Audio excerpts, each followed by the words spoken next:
Patriots Postgame show. Shaw's and Star Market make shopping, ordering online, and saving easier than ever. Download the Shaw's Deals and Delivery app or the Star Market Deals and Delivery app today. Patriots get the win again. 24-23, another home victory, this time over the Atlanta Falcons. Joe, they held on.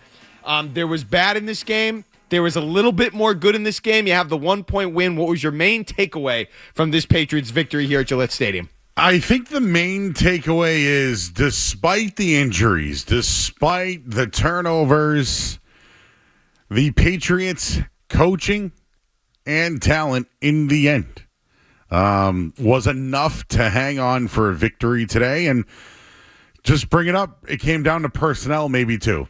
And Parker Romo was with the Patriots in camp this year. They made a decision on the rookie kicker over Parker Romo. And all he had to do was kick the extra point to, potentially have a tie game down the stretch. But Atlanta had an ineligible man on the goal line. Mm-hmm. They had the other Penix illegal procedure or whatever it was, the intentional grounding, right? Mm-hmm. Those plays killed them. Yeah. Killed them. But the Patriots, at the end of the game, with a chance to close it away, threw the ball to Hunter Henry and closed it out. That was the difference. Made the play when they needed to make the play. Did they find a way to win?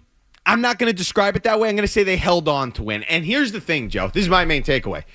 When you're a young team on the ascent, and this Patriots team, whether you want to classify them as young or whatever, obviously Drake May's young, they're still on the ascent. And when you're on the ascent and trying to become what you're going to become, these types of wins are big-time plus positives. That's what this type of win does for a team on the ascent. Now, if I'm a more established team that has been there, been around the block, been in the playoffs, won playoff games, I know there's other teams in this city, maybe. We don't have to get into that. This isn't as good of a win. But for the Patriots, just to get to the finish line, find a way to win, and get out of there, that's a good day for them, even though there were mistakes. And we'll get into that. There were mistakes that they shouldn't have, and we can't have those if you're Drake May, especially. And we'll get into all that first. Though, before we get into that, let's go to Mike Vrabel's press conference brought to you by Oakers Technologies. Go ahead, Karen. It's 6 straight, but I'm guessing there are some things you'd like to clean up. But it's a funny league, and we're gonna learn from winning so that we don't have to learn from losing. About taking care of the ball and complementary football and how quickly things, can change. End of the half, we take a nap like we talked about the other day. We took a little nap and they scored and made it a one-possession game. And, give them a lot of credit, but give our guys credit there for finishing and coming up big when we had to in the fourth quarter. With the pressure, the intentional grounding forced them to punt. And then offensively being able to finish with the football was huge. Great timing by Drake.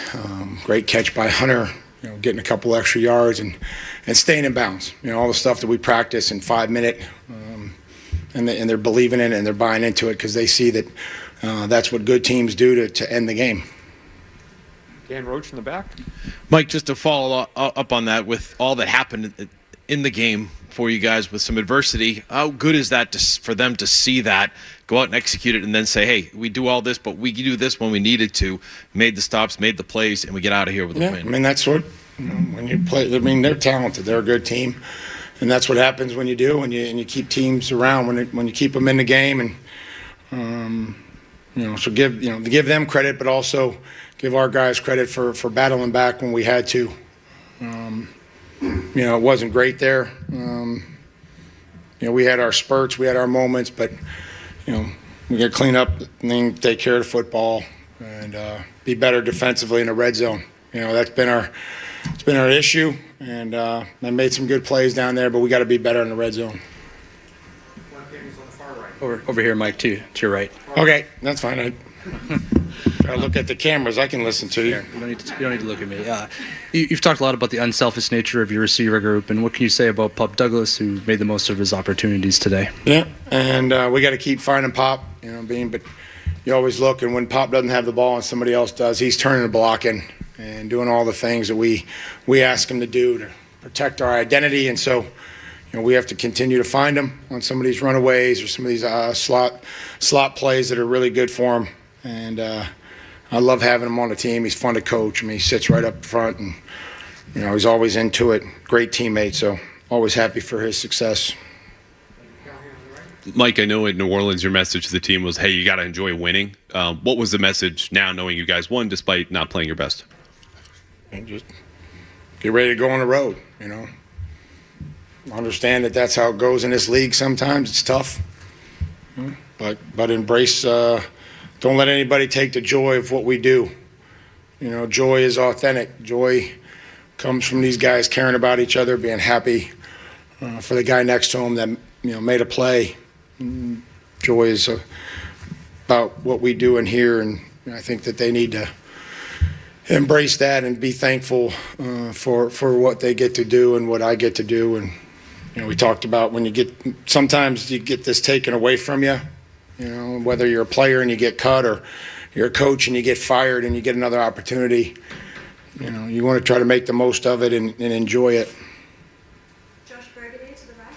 Mike, we saw you talking to Drake on the sideline after that interception. It looked like some encouraging words. How important is it for you to pick him up in that spot? Well, I just have to,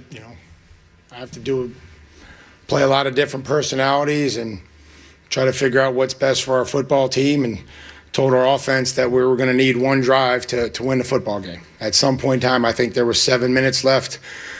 I said, I don't know if it's going to be a 2-minute drive or it's going to be a 5-minute drive, but we're going to need one more drive from you, and that's all that's going to matter. And as soon as the defense goes out there, I'll let you know if it's going to be a 2-minute or a 5-minute, and it ended up being a 5-minute. So they executed. John in the middle here.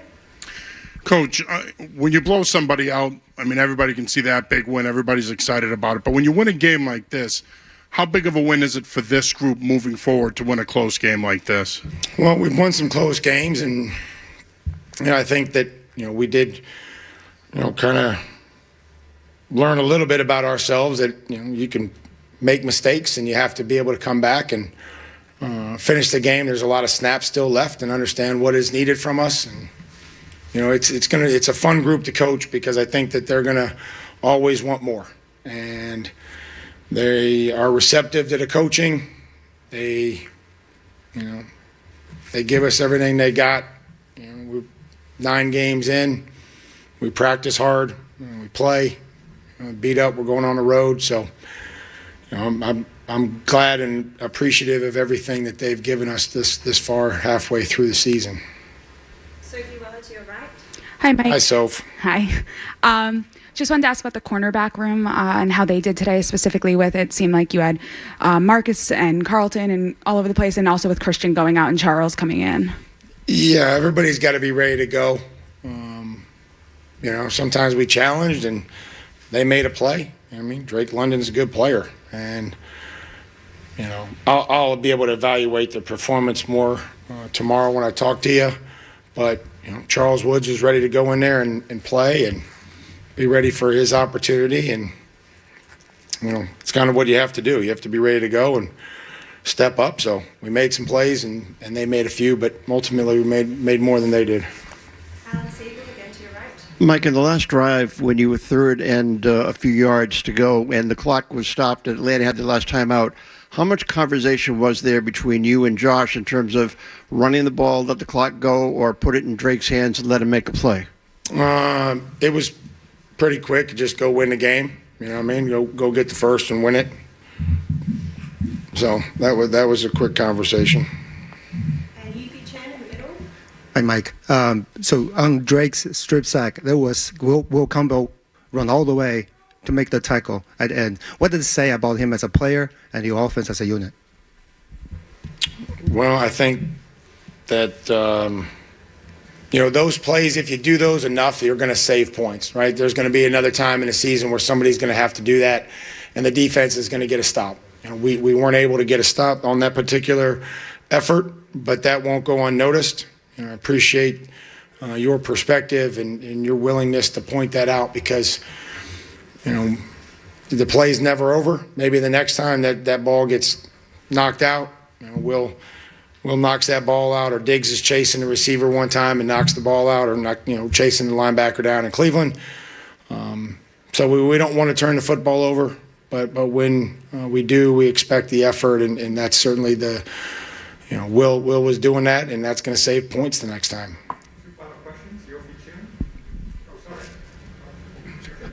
Coach, it seemed like you guys had a lot of success running inside today. What did you see from Travion Henderson and Terrell Jennings having to step up, obviously, with Ramondre out? Yeah, they ran hard. I mean, we had some openings. I wish we would have been able to pop a few more. But we moved them, and we got on the, second level and felt like it was okay. It could have been better. Really just, we get disjointed a few times. Too many second and longs, too many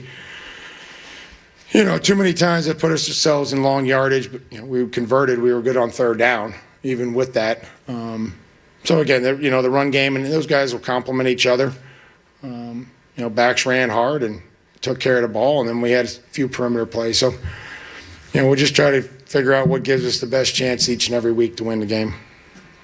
Last question on the far right. Mike, you had Terrell Jennings with the ball in his hands on that last drive. He had the touchdown earlier. What has he done to kind of earn the trust that you gave him in those big spots? I mean, he's run hard. He's run hard in 5 minutes. He's a physical back. And, those guys rotated most of the game, and Travion helped us win, and so did, Terrell is, trying to get the ball to everybody and the rotation. And, just in that situation, I think where Josh was going to go with some inside runs there at the end, just get a little bigger back in there. And, excited to keep moving forward with these guys and get Ramondre back as soon as he can get back.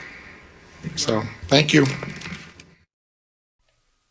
All right, that was Patriots head coach Mike Vrabel at his press conference. Mike Vrabel's press conference is powered by Oakers Technologies. Our coach knows a winning playbook is the key to success. And when it comes to your company's technology, the Oakers playbook has been unstoppable for over 100 years. So get future ready with Oakers, proud partner of your New England Patriots. And Joe, correct me if I'm wrong, I didn't hear anybody ask him about Kayshon Boutte. Did they? No, they didn't ask about him or what went wrong. Yeah. Once Kayshon Boutte came out of the game, the offense faltered, right? Is that the right word? Would be an accurate description, yeah. They kind of went away from their running game that was working with both Jennings and Henderson. They were also looking at their tight ends all day. Something happened there. Yeah. Boutte left the game. I'm almost wondering if, did Chisholm? I think Chisholm might have came in the game, now that I'm thinking about it. And then they went to,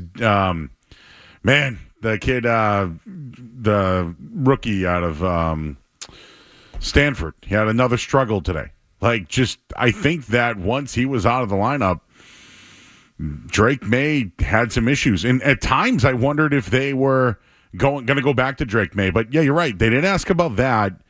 I don't think there was a follow-up on Christian Gonzalez either, who didn't finish the game today. No. So those are two things to keep an eye on for next week. Well, I mean, the second quarter was okay. They had produced. They had the fumble, excuse me, at the end. And then in the second half, field goal, interception, punt, and end of game, which was a good sequence where they hit Hunter Henry on the play that sealed it. But like you said, something there changed, okay? And that's not going to work. And I'm just surprised nobody asked about, is he okay? I mean, they ruled him out of the game pretty quickly.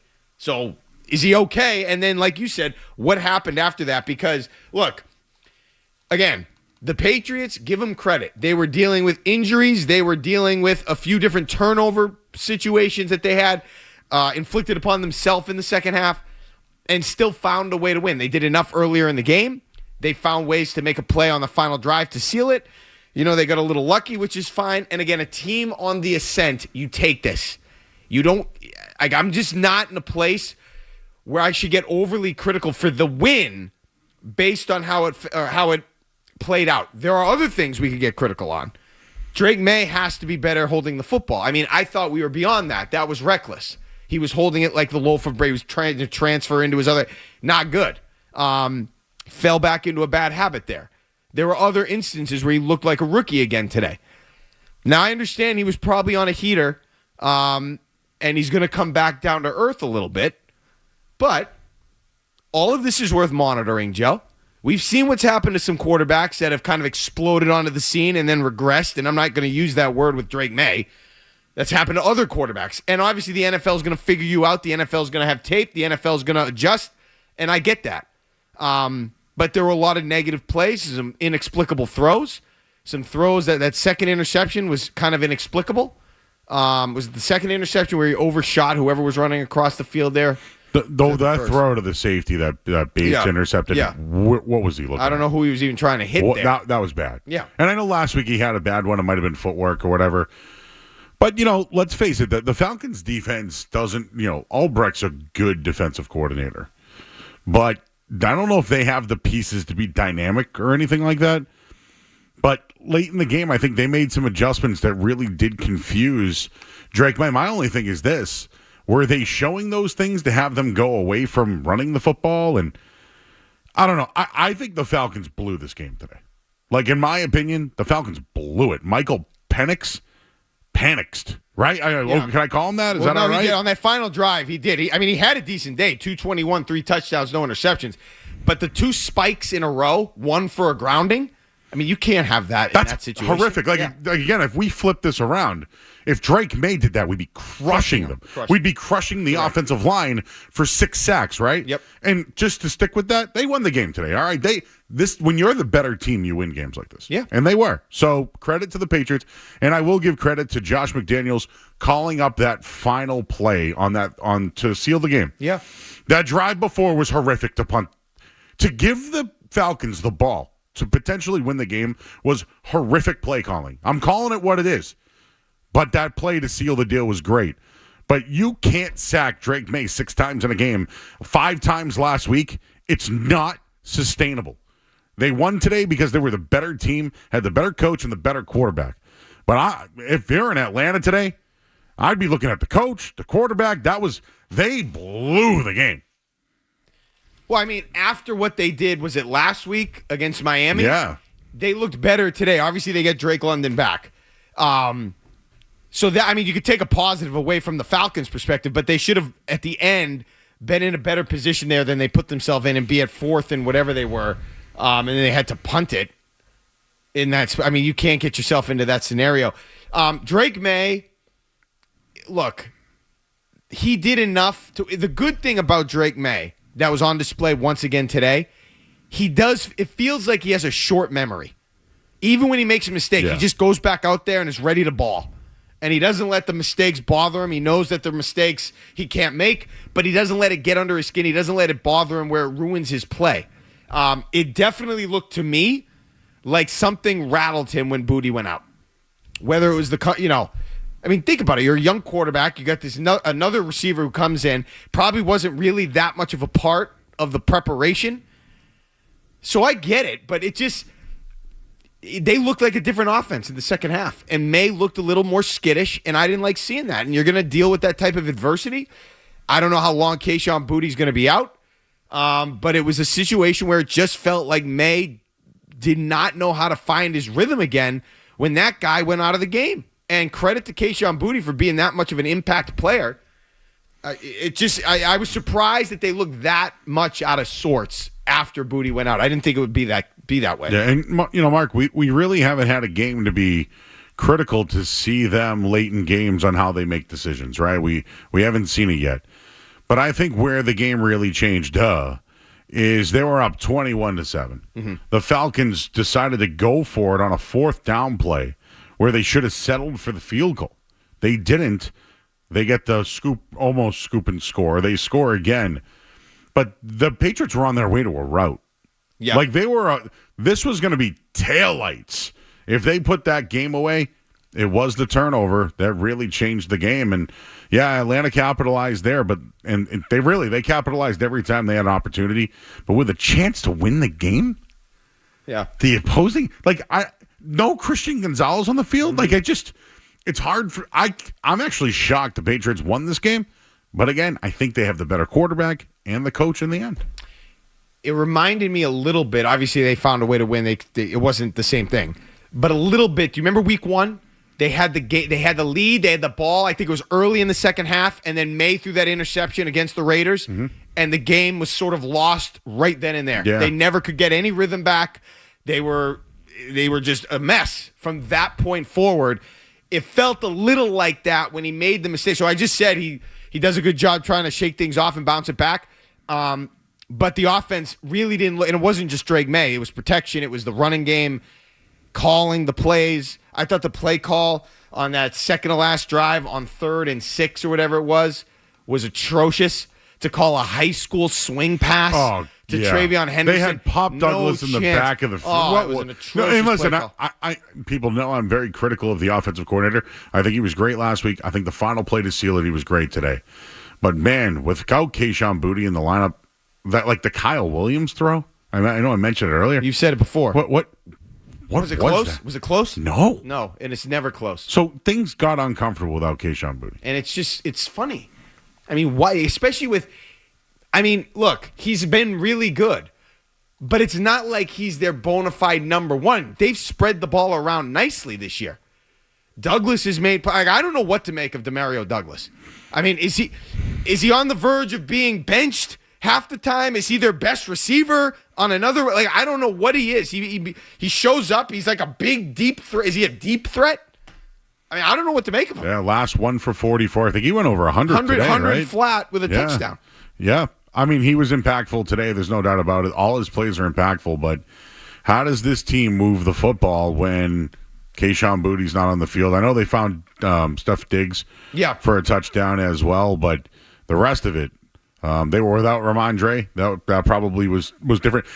I'm almost curious if Drake May is like the sacks are adding up. Because I saw this with Brissett last year, week 3 and 4. I watched Drew Bledsoe go through this. Yeah. I mean, the kid's great, but he's getting sacked game after game. It's adding up. Why? Okay. Do they want to protect them? Is that why they're not doing some things offensively? So that's a bigger conversation, and we can get into that. But I think that problem, if they're going to solve it, has to be solved through more than just better offensive line play. Okay, and we can get into that. We got a lot more to get into. Trade deadline coming up, We're going to hear from Drake May. Trade deadline coming up. We're going to talk to Greg Bedard later in the show. And a lot more to get to here on the postgame show. But first, let's get a headlines from Joe Murray, and then we'll be back.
this group. He called and said, hey, you're all making plays now. Keep it up. And what a look by May. He freezes the defender by looking out to the side. He looks at the flat. Diggs hooks up over the middle. And this is that spot offense that McDaniels is talking about. When they get it down, they're going to be tough to beat. Diggs in the hole, sits. May sticks it on the 8. And what a run by Diggs to get outside to the pocket. All right, welcome back. Shaw's and Star Market Patriots postgame show. Mark Dondero, Joe Murray. 617-779-0985 is the phone number. The drive of the game is brought to you by Safety Insurance, providing comprehensive coverage for your auto, home, and business. Ask your independent agent about safety. Will help you manage life's storms. Drive of the game, 5 plays, 72 yards in 2 minutes and 34 seconds, capped off by the Drake May to Stephon Diggs 11-yard touchdown catch. Do you want to see a little bit more from Steph Diggs, Joe? How's he been? You know, I was wondering, without Booty in there, would he play a little bit more? I was curious at times who was on the outside. They took Mac Hollins out of the game for a couple of plays, and Diggs was on one side. They had Chisholm on the other. Mm-hmm. I didn't understand that. Yeah. And again, a lot of moving parts. It happened fast. There was a lot going on out there. They were moving guys in there. I mentioned Kyle Williams was in the game at one point. Yes. But Diggs had a big one today. He had a huge catch. That was a big one. Was that late in fourth? Maybe around the fourth quarter. That was a great catch. Yeah, that was a great throw, great catch, great everything on that. Yes, but at the same time, though, like, how do they get him more involved? Are they still working him in? The one thing I will say, did you watch any of that Josh McDaniels mic'd up from a week ago? Yeah. Every time they were on the sideline, it's McDaniels talking to Diggs about the offense. It's like he wants him plugged in on what's going on constantly. So I just wonder if there's that constant conversation about trying to keep him involved because maybe they're not getting him involved enough on the field. I just felt like he should be more involved or would be more involved based on what, especially after a guy like Keyshawn Booty goes out. That's a guy I feel like you lean on. Let's go to the calls. Bob is in Hampton Beach. Hey, Bob. Hey, what's up, guys? What's up? Great show, man. I totally agree. You know, the Pats are definitely on the ascend. You know, you're 7-2 now, and you're I mean, are you at the top seed right now? Because nobody else has got less than 2 losses. No, not the top seed. No. Yeah, right now, the Colts would still be the 1, Broncos 2, and no, the Colts lost today. The Colts lost. Yeah, the Colts are now 7-2, along with the Patriots and the Broncos. Yeah, so I mean, you're right there with they're the third seed. But anyways, great day to be at Gillette today. I mean, sitting at the 50-yard line. I mean, it was absolutely gorgeous day there. You know, we definitely missed it. We want to shake our booty there. We missed him in a big way. Yeah, I mean, they definitely missed him. I was surprised at how much they missed him, even though he's been great for them. But hey, they checked another box. You know, they made mistakes. It wasn't pretty, but they found a way at the end. And again, when you're not an established championship level team that hasn't been around the block in the playoffs and won these types of games before, you take this type of win. And the Falcons aren't a bad team. I thought 2 weeks ago the Falcons were going to come here and this was going to be a marquee matchup based on whatever record I thought they were going to have. And then guys got hurt and people went down. It didn't materialize. But that's a win that you take if you're the Patriots, still figuring out how good you can be. AJ is in Malden. Hey, AJ. Hey, I'm big Drake May guy. I love it. But, today he didn't play his best. He felt like he did some of his stupid stuff. But, the team still worked, and they still succeeded. Yeah. I think that we're in a good spot right now. I think they beat bad football today, and and that's one of the things they stressed at the beginning of the year. Yep. They did enough to come away with a win, but I will say this: they hit that extra point, whether they did or not. The fact that they gave Atlanta the ball to potentially win the game, they had to punt it, they sent it back to the Pats, they closed it out. That's great. That's great football. But man, I'm still going to go back to the if Drake May had a struggle today, I'm going to go back to the offensive line. They hit him too much. I know that when you look at it, Mark, is it overall really bad? No. Mm-hmm. But man, he can't take those hits. He can't. I just think, again, yes, could the line play be better? Of course it could, yes. I just feel like if they want to really remedy that situation, they're going to have to do it in more than just being better on the line. I think they're going to have to do it philosophically, which then kind of puts them in a box because he's been so good throwing the ball down the field. That's been the bread and butter of their offense. You don't want to take that away or limit that or dial it back even. But when you try to do that more often, you put yourself, I mean, those are longer plays. You know, they take longer to develop those plays, those routes. You put yourself in a position where, hey, you could be hit a little bit more. You could be a little bit more vulnerable to stuff. And it's just a hard thing to manage because you don't want to ruin it right now. You don't want to find you don't want to fix something that's not broken, okay? You just have to decide if he is taking too much punishment and if that's something that's really going to hurt you down the road. If it's something you can't tolerate. Nick is in Walpole. Hey, Nick. Hey, fellas. I really like Travion Henderson's game. I like when he gets on the outside. It was clear to me with Stevenson out why he hasn't been playing, and his pass pro is just wretched. He got bulldozed a few times. And I know the running backs are not supposed to be like the best in pass protection, but he got ran over. And also, where is Kyle Williams? Like, what is he doing through 8 or 9 weeks? Why haven't we seen more of him? There was one attempt at him where he looked open, but he got missed. Was that a miscommunication? Whose fault was that? And just where is he? I'm going to blame Kyle Williams. I'm just going to blame him. They've thrown to him 5 times. He's missed them all.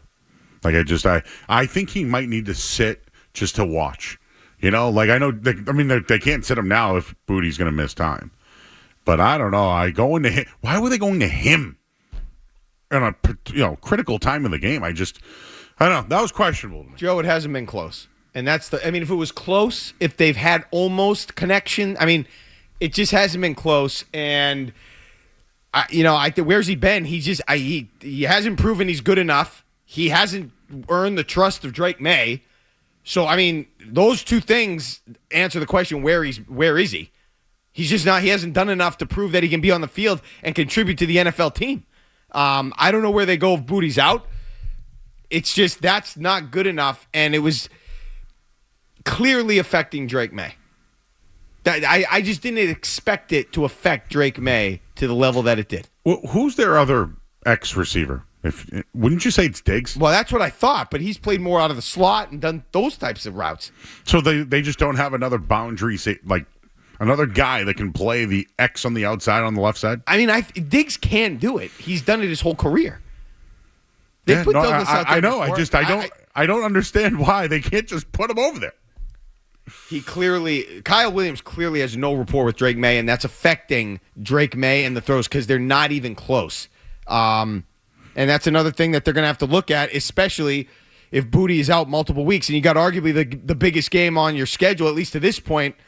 Maybe the Buffalo game was bigger, but one of the bigger games early on in this season coming up, and it's on the road. Nick is in Natick. Let's get Nick in. Hey, Nick.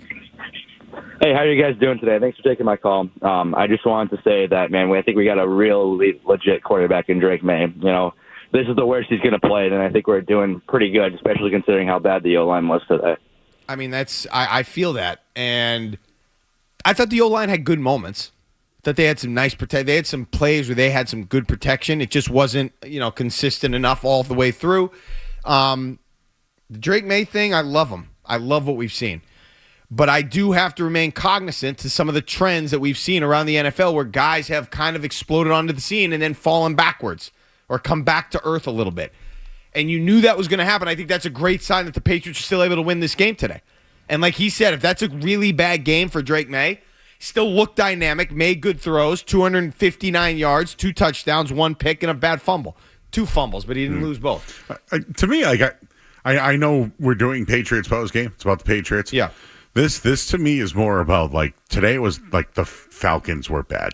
They got 3 touchdowns from Drake London, and their quarterback threw 3 touchdowns. Their defense was hurt. They sacked Drake May, 6 times today?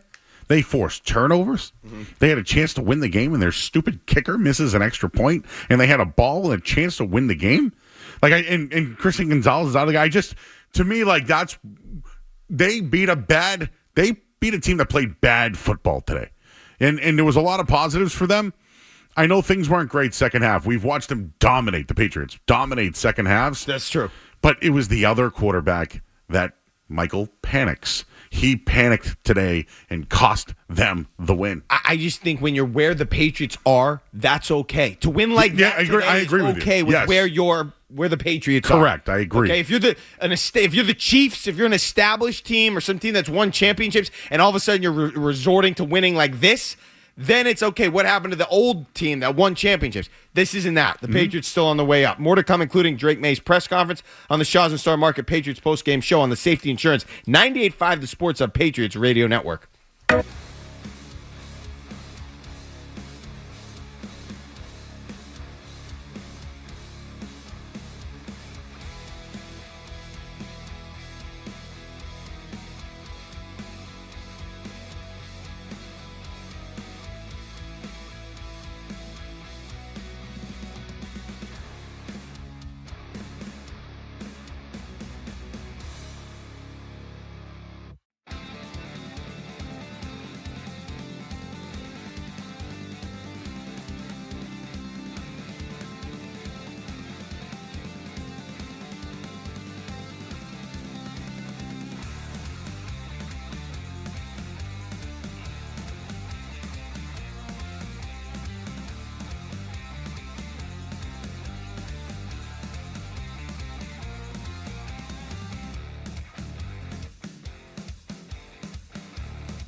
By Hollins and Stephon Diggs. They're the two guys to the outside because You could be looking for a flag here as an illegal pick. It's not. They create that natural rub, and Drake just babies this one out there to Hunter. I got a little nervous the way that ball was floating, but he was so open. And he stays in bounds. Game, set, match. All right, back here on the Shaw's and Star Market Patriots postgame show. Mark Dondero, Joe Murray. Today, New England converted 23 first downs, and with every first down, Credit Union's Kids at Heart funds promising studies into new treatments for pediatric brain diseases. Learn more at cukidsatheart.org. That was the first down throw that iced the game. Drake made a Hunter Henry. Locked up a 24-23 win for Drake May and the Patriots. And speaking of Drake May, let's go to his press conference brought to you by your Chevrolet dealers. Yeah, first off, salute the service week. Some families yesterday came to practice that had a fallen soldier, and on the back of my helmet was we had JC for mine. We honored different players throughout the game. It was Jack Casey. He was a Marines captain, and he passed away last year. So it's cool to honor that. Cool to honor.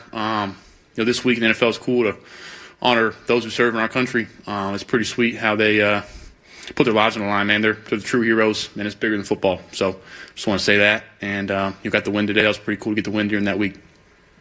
Yeah, just to follow that up, how important to get out of there with a win, with a couple of turnovers that you had, but also the 17-yard play on 3rd and 5 at the 23 to complete to Henry. How good was that for you guys as a group to kind of finish it off? Yeah. First, I obviously play better. Man, I got to play better for this team. Down the road. I think it's tough. It's tough in a game where you win, and you can feel in that locker room that these guys know we can play better. And I think it's a good feeling to have, but also at the same time, it's tough to win in this league. So you got to enjoy it. And Hunt made a big play down on the sideline. 5 minutes. Shoot, we didn't want to make the defense make another stop for us. Again, and there's so much things to learn from this game, and I'm just proud of this team for. Doesn't matter if it's 24-23 or 3-2. So proud we got the win. Drake, I know you said it's not your best game, clearly. But one thing in the second half we all noticed, after that interception and you were on the sideline, it looked like Mike Vrabel came right up to you, had some encouraging words for you. How important is that for you as a young player, and if you might share a little bit about what he said? Yeah, he's great at coming up to me after, really every drive. He comes over and says something to me. Always positive, always want me to rally the guys around me, always, challenging me to, battle adversity and get the guys going. And I think, I appreciate the way he coaches me. He's hard on me, but he's, very positive, and I think he wants the best out of me, and, everything that he says to me, I think it's going to be important and become true. Drake, you said you got to play better. What about your game did you not like today that you want to? Yeah, I think 21-7 really got a chance to get some more points into halftime, and free rusher. I got to first thing I had to do. I just told our quarterback coach just got to tuck the ball to the chest and get in a bad habit of trying to break tackles on these guys that I don't have a great chance of breaking a tackle on. And then like I said, ball in the 50 around midfield, and not sure what I think we were up. 24-14. Yeah, and wasn't on the same page with the Hunt, and I think, like I said, gave the ball back to them at midfield, and now it just changed the game. So really the turnovers, and other than that, I think just trying to stay more positive. I think once we got we're good on 1st and 2nd down, and I think we're good on 3rd down today. But try to stay in 3rd and manageable, and just keep making plays and battling from adversity. This league is so. Drake, you had that run in the first half, I think, where you got hit pretty hard and pretty high. Was that just you, damn it, I'm just going to go full speed ahead, or you just didn't have room to slide? Can you take me through that? Yeah, I try to cut back. Like I said, cutting back is probably not my repertoire. I need to get down and Pop cut back and made it look a lot better than me on the long catch. So just get down. Just revert back to my natural instincts in the open field, but I need to get down. John in the middle. Drake, you guys had a lot of success hitting them with those crossing routes throughout the entire game. What did you guys see during the week that led you to believe against that secondary that you can hit those big plays down the field? Yeah, I think they play some match coverage. They're going to challenge us to beat some man routes, beat some man coverage, and I missed some more crossing routes that I wish I could have back. But I think credit to our guys. We challenged them all week, in the receiver room and tight end room to win against match and see the and be physical at the top of the route. And those guys made some big plays today.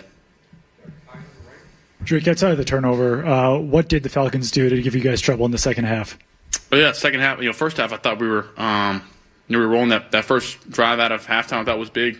They held us in the red zone, but it was a big drive. I think we took up almost 9 minutes or 8 minutes. But the second half, I think it's just stuff that we can control.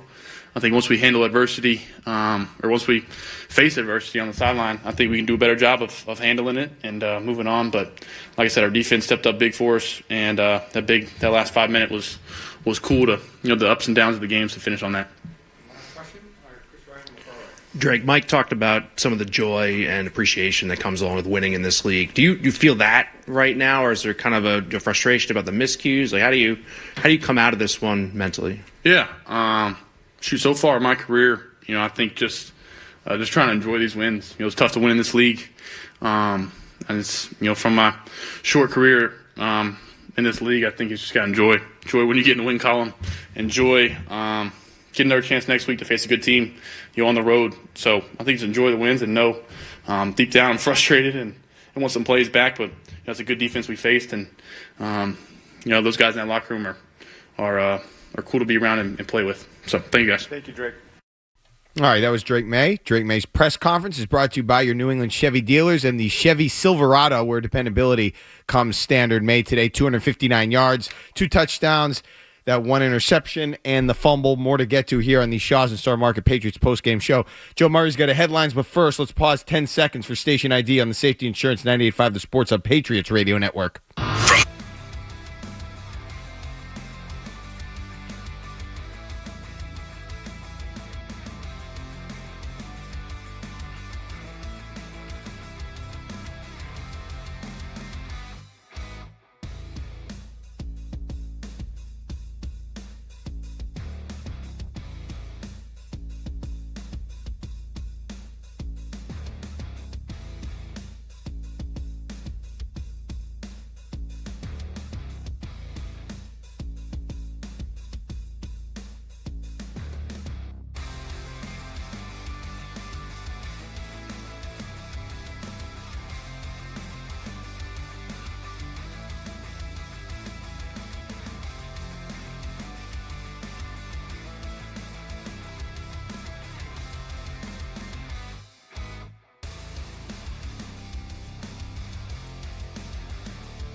they still won the game, the Patriots. But was there a little bit more of an answer to that question available today? So Atlanta does some sort of blitz scheme. It's not like what we've seen, though. It's a little different. They don't have that defense doesn't have the talent of some of the others they faced. Mm-hmm. But it was scheme today. Scheme kind of got to the line. This is something I wanted to bring up. You asked, is there something? Is it Drake May or is it the line? Because, as we said, we don't think the line is horrible. No, they're not horrible. But the guards got beat a couple of times. But is that because Drake May is not moving upright in the pocket or not rolling out the right way or his dropbacks aren't right? So I think he's a little bit to blame for the 6 sacks. I believe that. Sure. So maybe I think that's the key. Is like if you ultimately blitz Drake May, he's going to shred you. He shredded everybody this year. So maybe I don't want to call it a great trait to have, by the way. Yes, that he's great. that way. Yeah. But when teams run that amoeba defense, that different look, him and the line seem to have they're not on the same page. I think, and if he turns the ball over, that's how you win. That's how you can beat the Patriots. There you go. Force the turnovers. That's what it was earlier in the season. That's what he wasn't doing. That's what he did today, and it almost cost them. Let's go to Christopher's in Braintree. Christopher. How we doing, guys? Excellent. Typical Patriots game. Okay. Got it going. Lost it. Drake May was not the best Drake in this game. Saw a little bit from Campbell. Made that tackle, but good God. We got to get it together. Please, get it together, guys. That's fire hydrant Chris in Braintree. Listen, there's another thing that Chris just brought up, though, Joe. I was a little annoyed at the coaching staff that allowed Drake May to continue to get matchups on Marcus Jones, who, by the way, was awful today. And I thought overall the defensive backs were awful. I know Christian Gonzalez had some moments, especially against Drake London, which was nice. He goes out, doesn't come back in the game after getting cleared, whatever. Don't know why. That's what happened. Carlton Davis, couple bad missed interceptions, missed opportunities, got beat. And Marcus Jones today, who I love, was awful today. Awful today. Yeah, I don't think it was a favorable matchup. And quite frankly, Carlton Davis needs to be the guy on him. It's the size. It's all there. So in a way, I think Carlton Davis was so bad, the Patriots were like, we'll take our chances with Marcus Jones. Okay. And he's been great. No, it didn't work out. Come on, the guy's like, what, 6'2"? What's Marcus Jones? He's like 5'8". It was a horrible matchup for him. He wasn't great. He wasn't great. But that's not a good matchup. No, it's not a good matchup. He also missed the tackle on the second to last drive on a first down where he had Robinson in the backfield dead to rights, missed that. It wasn't his day today, and that's okay. Let's go to James on Drake May. Hey, James. Man, I love Drake May. He's just a stud.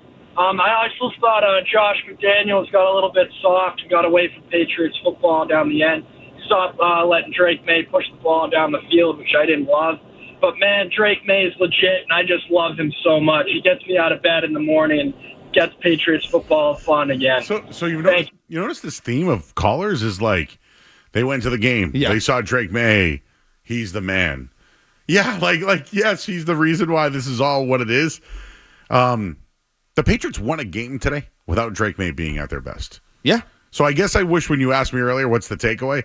That's the takeaway. He wasn't at his best today, and they won a football game. Yeah. So I didn't come around being like, oh, this guy's the MVP today. Like I almost looked at it as a team effort that in the end, the other team played bad football and they took advantage of it. Look, you're going to have to win these types of games. I mean, this is what the Patriots are going to be. They're not going to just destroy teams left, 2007 style on their way to the Super Bowl. It's not going to happen. But Drake, I think we saw it again, Joe. The only reason this might not have been a comfortable, smooth win was because of a few turnovers. They were up, 21-14 when they had the ball before the half? They were putting that thing away, and then he fumbled. Then they had the interception. I mean, you can't do that. If you don't do that, you're cruising to another victory. Just don't do that. You don't have to throw for 5 touchdowns. Just don't do that. Jason's in Derry, New Hampshire. Hey, Jason. What's up, guys? The protection is obviously an issue. Last week against Cleveland, the man-child, he had 5 sacks himself. Today, I think in the third quarter, they were at 6 sacks. Going into the game, we're second in the league in sacks allowed. And obviously, the majority of that's going to go on the O-line, but it's everybody. The wide receiver going to know the hot routes. Drake's going to get rid of the ball. The tight end's got to help out the running backs. And I think also McDaniels is going to call the right pass protectors. You can't just have them doing dropbacks and they're pinning their ears back and going after them. And then all the love that McDaniels got last week for having a poor second half and having a good second half, this week was just the opposite. It was a good second half for the offense and a poor second half. So McDaniels needs to step it up. Well, they were able to win in different ways. And here's the problem, Joe. And maybe we can ask Greg Bedard, who will join us around 5:35, about this. See, the way I look at it, were there 6 sacks? Is that how many sacks that the Bills had today? Okay, the Bills. The Falcons had 6 sacks, right? Yep. Okay. That's not a good number. You don't want Drake May taking those hits. However, the way I view pressure and how the offensive line played, and maybe this is incorrect, I'll admit that. How often did I feel like May was under duress? Was it every, and he might not always be sacked, but was it every play where they were draped all over him, in his face, throwing under pressure, under duress, sped up? That's when I'm like, that's a really poor offensive line performance. If they give up 6 sacks, but on a bunch of other plays, Drake May has time. Drake May can step up. Drake May can go down the field. I don't know. I feel like that's football, and that's not as big of a red flag for me. Maybe that's not the right way to look at offensive line play. But for me, I saw a lot of times today where he had time. He was able to step up, and they did do a decent job. Yeah, it wasn't all pressure. I agree. Just looking at a couple of them, they did face some second and long, third and longs. They converted. Stephon Diggs, 21 yards. Hunter Henry had 17. That's right. Hooper had a 20. Henderson had a 19-yard catch. So, overall, yes, they got sacked, but it didn't eliminate was it a drive rally killer? No. It wasn't, but I think it might have rattled May a little bit. And whether it was the fumble, sure, because he double fumbled on one of the plays. How about on the road? How does that work out? I mean, he's been really good on the road.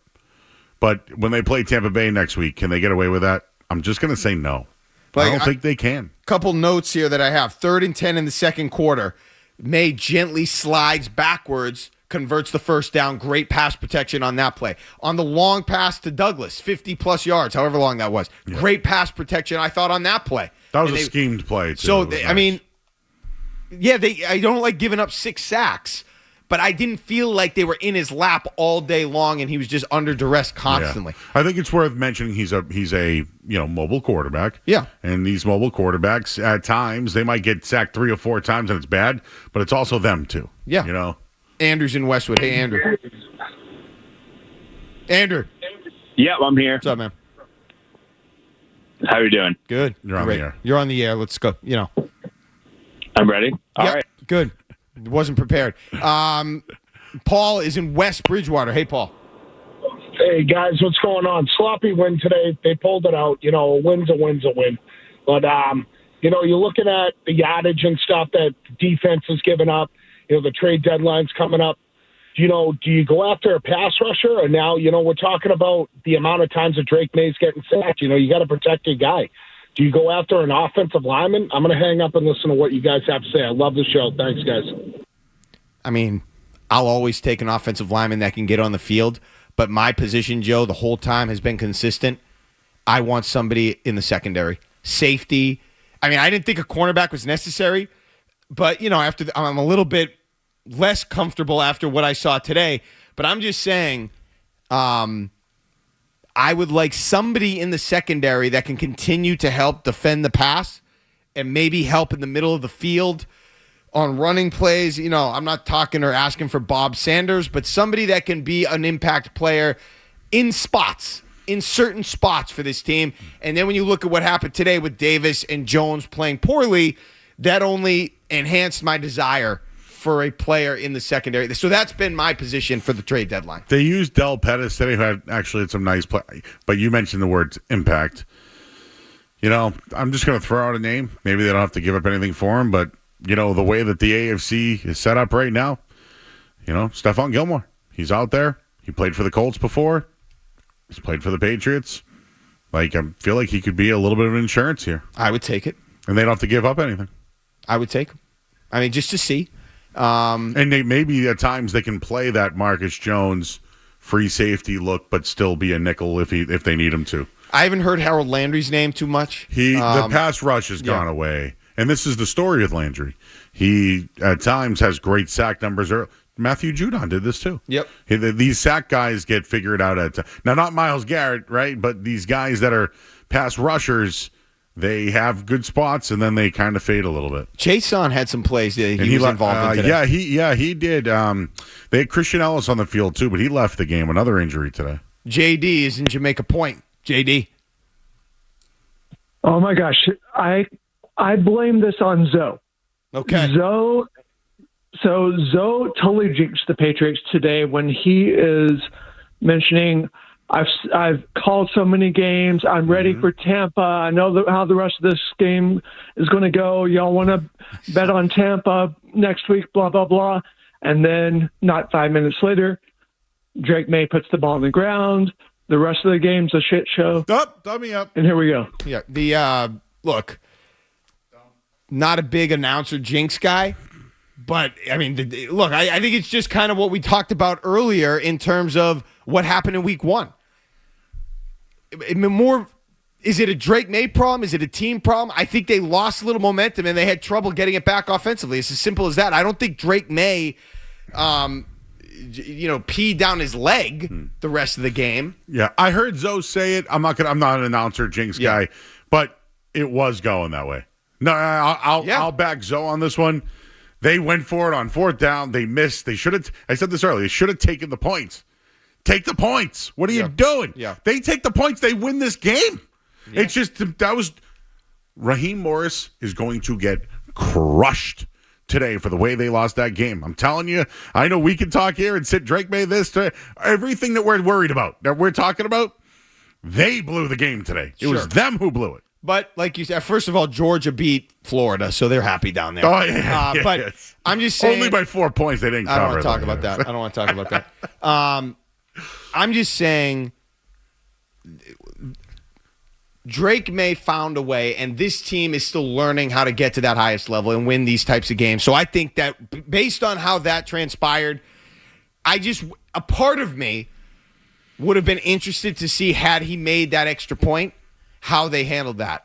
Because that's a real big boy moment there, trying to go down in the final 2 minutes to win a game, even if you just need a field goal. Mm-hmm. That would have been a nice thing to watch. Not that I was happy that they scored there and that he had a chance to tie the game. I'm just saying that would have been interesting. I will say this, just as from afar, to watch the game today and have a close game, to see how they played. They went for the knockout punch on a 3rd down, right? They would have had to punt the ball back to Atlanta. Yeah. So in a way, I'm kind of glad what we saw. They were just good enough to beat a bad team, and when they wanted to seal the game, Vrabel talked about it. They called the play to seal the game. So there was a lot of good there, but for the most part, this is still a team that's learning, growing, has mistakes. But are they all bad? They're not. But critically, against a better team, I think they would have lost this game. They would have. And I hope that what happened before the half doesn't deter Mike Vrabel from being aggressive in that. You have to do those things. You had time. You have a quarterback that's more than capable. You have to be aggressive in those moments and try to go get points. Don't just run out the clock. You go for it. I was glad they were trying to do that. Obviously, you don't like that result. That's different than any other, right? They have that edge to them, would you say? Yeah. And after the game, they talked about joy. Like, enjoy this. When you win, feel the joy. They weren't great today, but I think they're happy they won. And I think in the end, they know what's at stake next week. And taking advantage of bad football. Like you said, that's what the vision was, the mission, and they were able to do that today. Greg Bedard of the Boston Sports Journal is going to join us just after 5:30 on the Shaw's and Star Market Patriots postgame show on the Safety Insurance 98.5 The Sports Patriots Radio Network. This is Bob Sosi, AutoFair customer and voice of the Patriots, inviting you to score unbeatable prices at one of their 7 AutoFair locations.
employed as 95. a 335-pound blocker on the right side. He's aligned on the wing outside of Cooper and Henry. Jennings in there to the right of May. Tonga's in motion from the right, a give to Jennings, and he runs behind Tonga, and he plows his way forward, shooting through to the 40-yard line with a dive for a first down.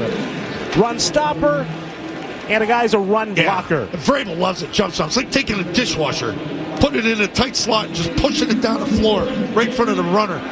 I mean, he's built like a dishwasher. Straight up pins him. He didn't even get a great block. Just bouncing off guys.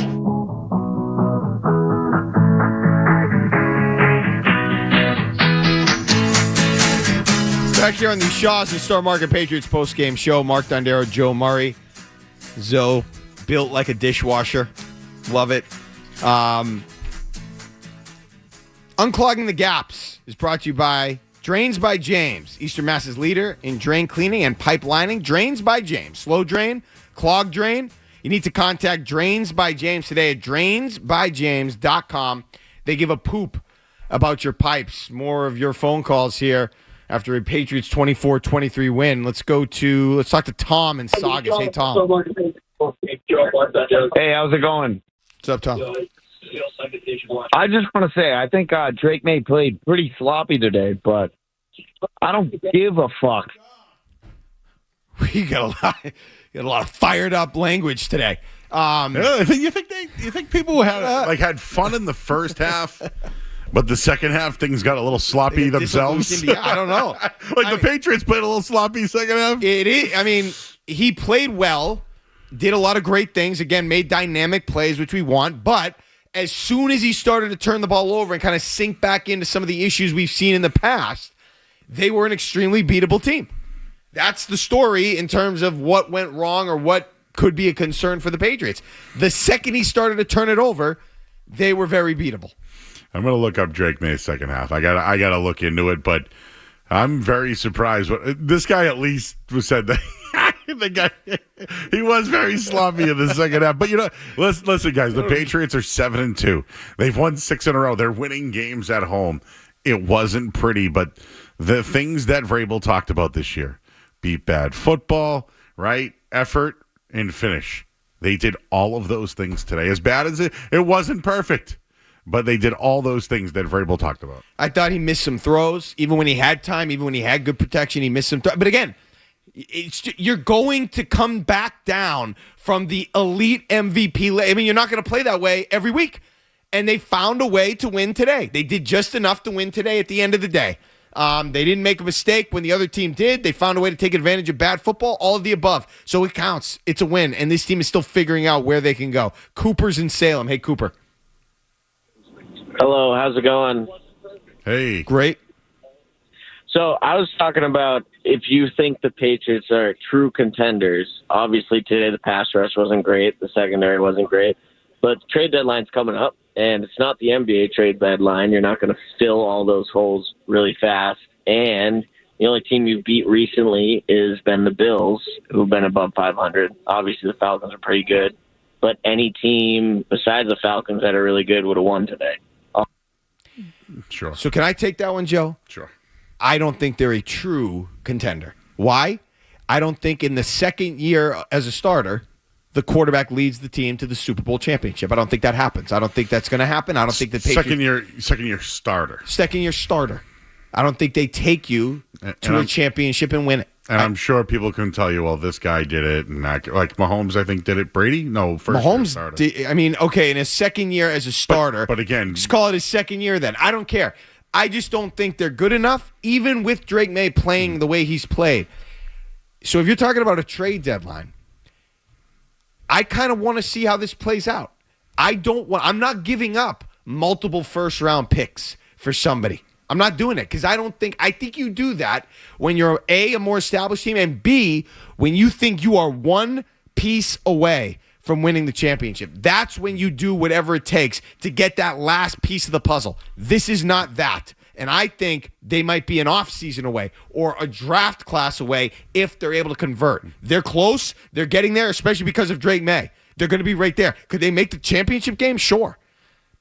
I don't see them as a bona fide threat to win the Super Bowl just because of where he is in his career. And as a result, I'm going to operate accordingly. And that means to me, I'm not selling everything off just to get that one blue chip guy to come here. If I could get a good player for a reasonable price, I'm not selling first round picks and doing all those things. Two-part question here. How would you rate what the Patriots are doing through, 9 games to what Washington did? Like, if you look at Washington had Jaden Daniels, put the team together, put the coaches together, and went to an NFC Championship game. How'd you compare that to this now? And then the other thing is, I'm looking at what's going on with Cincinnati right now, and today was bad. It was bad. They've been all over the map. Is Trey Hendrickson for a 3rd-round pick? Is that costly for you? I would do that. Yeah, I would do that. I'm talking about you're going to give up a 1 and a 1 next year for somebody. I'm not Max Crosby. I'm not doing that. Yeah, or Chris Olave for a few. No, I have no interest in Chris Olave. Yeah. Now, if you tell me that Booty's out for 7 weeks, that's different. Yep. But I like the receiver room. Like, I like the guys. I'd go back to Pop in the slot and Diggs on the outside. Yeah. That's what I would do. And we might as well have this conversation. How do you play it out now? You got Thursday night. You got the Bucs Sunday. I would assume he's out. Booty, if it's a bad hamstring. They ruled him out quickly. Then you got the Jets on Thursday night. Yep. Is there a chance he misses both games? Yes. Why would you, if he's not available on Sunday, why would he play Thursday night? That doesn't make any sense. He won't even have practice. No. So right now the feeling should be he's probably going to miss both games. Yes. And be ready for Cincinnati. That would be the hope. Yeah. Especially coming off of I have no idea how the team handles hamstring injuries after what we saw with Christian Gonzalez. Yeah. So that doesn't make me feel good either. This isn't good though. This is the way we saw them second half. Correct. And now Tampa Bay and who's dealt with injuries. Yeah. That's Mike Evans isn't there. I'm gonna give Drake May the benefit of the doubt, Joe, based on what we've seen and his his overall demeanor, that he's not going to be lost next week just because Kayshon Boutte, let's say he doesn't play. I don't think he's going to be lost just because Kayshon Boutte's not there. I think he'll find a way to figure it out. Yeah. I don't feel good because he's been so productive. He's been big on third day. He's been big catching touchdowns, but I don't think he's going to be lost. Let's get another one in real quick. Eddie's in the car. Hey, Eddie. Hey, guys. Thanks for taking my call. What's up, Eddie? Hey, everyone's gassing up Travion Henderson. I don't think he was that good. He was 18 for 55. He was pretty bad today, but he's not as bad as Mark Dondero on air. Oh God! Just on the Henderson thing, Mark. Wow. Jeez. That was a new one. Well, I think Mark's having a better day than Henderson. I'll say that. Henderson looks mismatched on the field. Yeah. Is it the size thing on the pass? Is it the size? Is it a size thing, or is he bad in pass coverage? I think it's vision. I don't really love his vision. He's not big. Was he atrocious today? I don't think he was atrocious today, but I just didn't think, he had a dynamic day, and that's what we talked about before the season. I mean, people were saying he was going to be the next Gronk. I mean, he's the best offensive selection they made in the draft since Gronk. I didn't see that. I haven't seen that, man. So... they're going to need that, though, if they do eventually, Ramondre Stevenson injury. Now Boutte's injured. You need a little bit of that. It's a toe, and I know it's a toe, but I think they sat him out to see what they could. Jennings, I thought, ran hard, especially the run before his touchdown. I'm not worried. I know people keep talking about maybe running back here. Yeah. I think they're fine. I think they're fine there. Like, you talk about giving up assets. Giving up an asset for a running back? I mean, I wouldn't give up a substantial. Exactly. I wouldn't mind another body just to see. But that's why they got Dearness Johnson. You know what I mean? Like, they got Ward, who has been there before. They know these guys. He was in Cleveland with Vrabel last year. All right, more to come here on the Shaws and Star Market Patriots postgame show. We're going to talk to Greg Bedard of the Boston Sports Journal. But first, let's get you updated. Joe Murray has a headline.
Giants 34-24. Colts lose.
Stacked to the right, two receivers split to the left. May back to throw, fires over the middle, pitches it to Diggs, turns right, sidesteps right to the 5, curls to the outside, dives to the pylon. Touchdown! Patriots! Come on. Vrabel just talked to this group. He called him and said, hey, you're all making plays now. Keep it up. And what a look by May. He freezes the defender by looking out to the side. He looks at the flat. Diggs hooks up over the middle. And this is that spot offense that McDaniels is talking about. When they get it down, they're going to be tough to beat.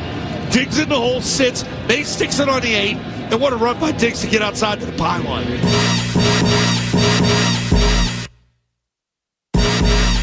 All right, back here on the Shaw's and Star Market Patriots postgame show. Mark Dondero, Joe Murray. With 19 completions by the Patriots today, Catches Law donates another $1,900. So if it's 25 catches, it'd be $2,500. You get the point, which brings the catches for college season total to $18,900. The Catches Cares Scholarship ensures financial hurdles will not prevent students from pursuing their dreams. And with that, we welcome in Greg Bedard of the Boston Sports Journal after a 24-23 Patriots win. Greg, good afternoon. How are you? Gentlemen, how are we doing? Doing great. And I want to know, based on your perspective with what you watched today, should I be more encouraged or discouraged by the way this game played out and the win the Patriots got today? Mark, I think the way I would answer that is I feel good about, from my perspective, I feel good about the Patriots win today. I like that it wasn't perfect. It wasn't one of these games that we've seen lately where, Drake May just plays great, and certainly in the somewhere in the second half, the third quarter, he plays out of his gourd. They win going away. I like that they got tested. I liked that there was some adversity, some stress on May and the rest of the team. They ended up winning at the end on a mixed extra point. Do I want to see how they react or react off of this next week against Tampa? Yes. Is this going to be a situation now where Drake May maybe questions himself a little bit, where he wasn't, for a while? Now I got to get rid of the ball, or I got to hold on to the ball. I got to, I heard his post game, he's talking about, I got to get down, I got to do this.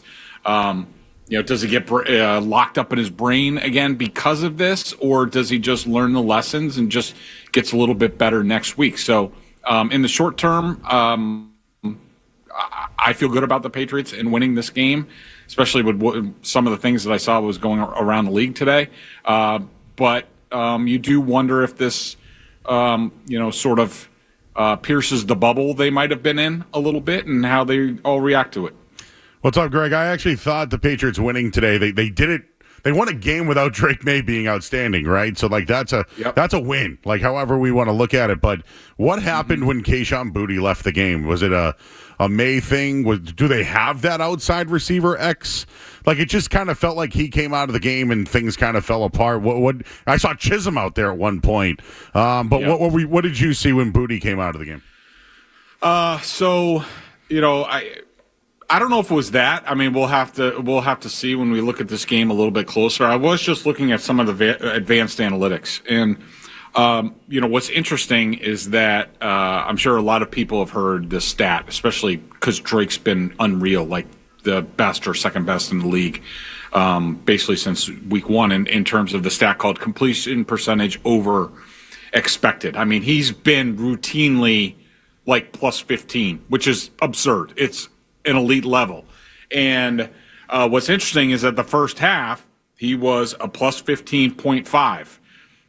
And to me, that's a measure of good quarterbacking, because the harder the completion is, whether it's down the field or tight coverage, that's how he's able to grade out well in these games. So he's making a lot of tough throws. In the second half, he was a minus 16.8.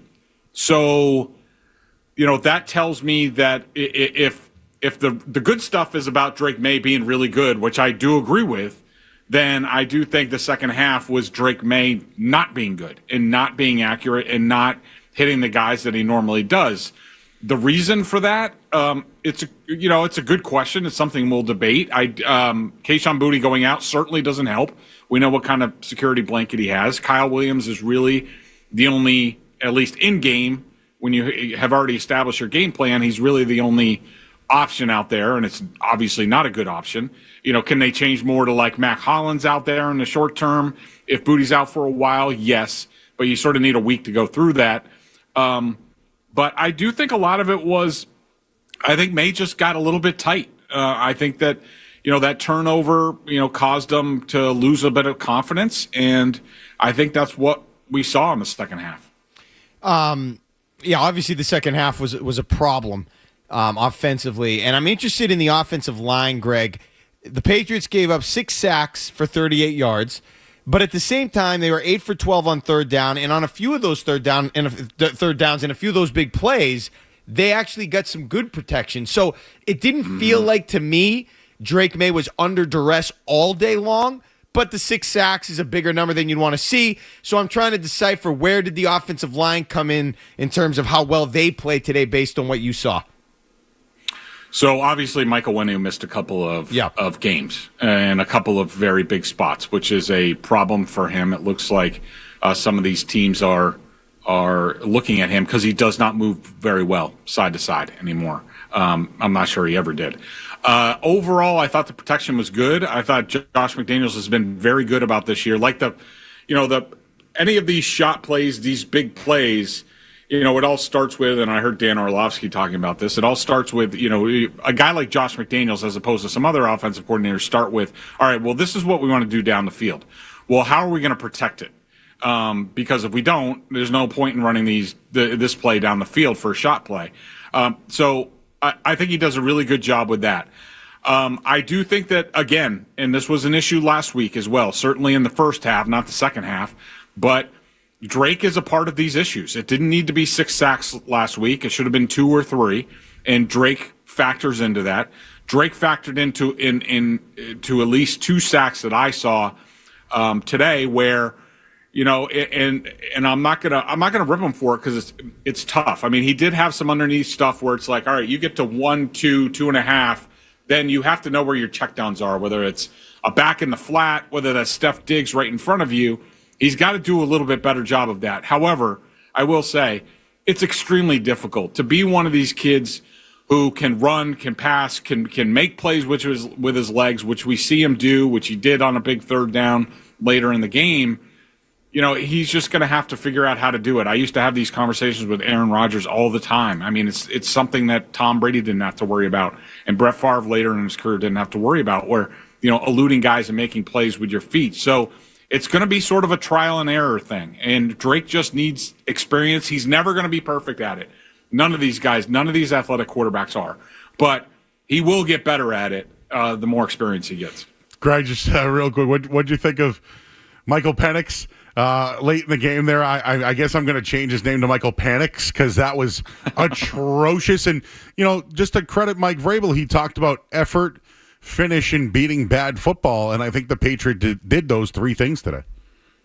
Yeah, they almost became a victim of bad football themselves, but in the end, they ended up winning by 1 point. The more I saw on film of Penix, I did like him in college. I liked the way he spun the ball, but the more I've watched him in the pros, first of all, that offense is just terrible with Zach Robinson. I mean, the pistol stuff, and I think I saw Penix actually go under center once, and of course Bijan Robinson gets like a 10-yard run on it. It's just they have no idea what they're doing on offense. Penix, you cannot have a grounding call there. Like, you got to. I know the snap came earlier than you wanted to, but you got to find something out better than that, better than what he did. I mean, that was just a huge play in the game. That was the game right there, and it just. It just can't happen, especially for a guy who's basically like 34 years old, considering the amount of experience, and he sort of looks like he's 34 out there. But, you definitely felt good about having May over Michael Penix today. All right, more to come with Greg Bedard of the Boston Sports Journal here on the Shaw's and Star Market Patriots Postgame Show on the Safety Insurance 98.5 The Sports Hub Patriots Radio Network. This is Matthew Slater.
throws it for Pop Douglas on a wheel route, and he drops it in the midsection for a Patriots touchdown. Sexy. So damn sexy. He missed him on the earlier one, the half roll, which was the crosser to the deep left side. And they come back. They split the fullback out to the right. It's a mismatch with the coverage. Drake sees it right away. He looks up front, freezes the safety, and makes sure that pops on the backer. It's like stealing candy from a baby.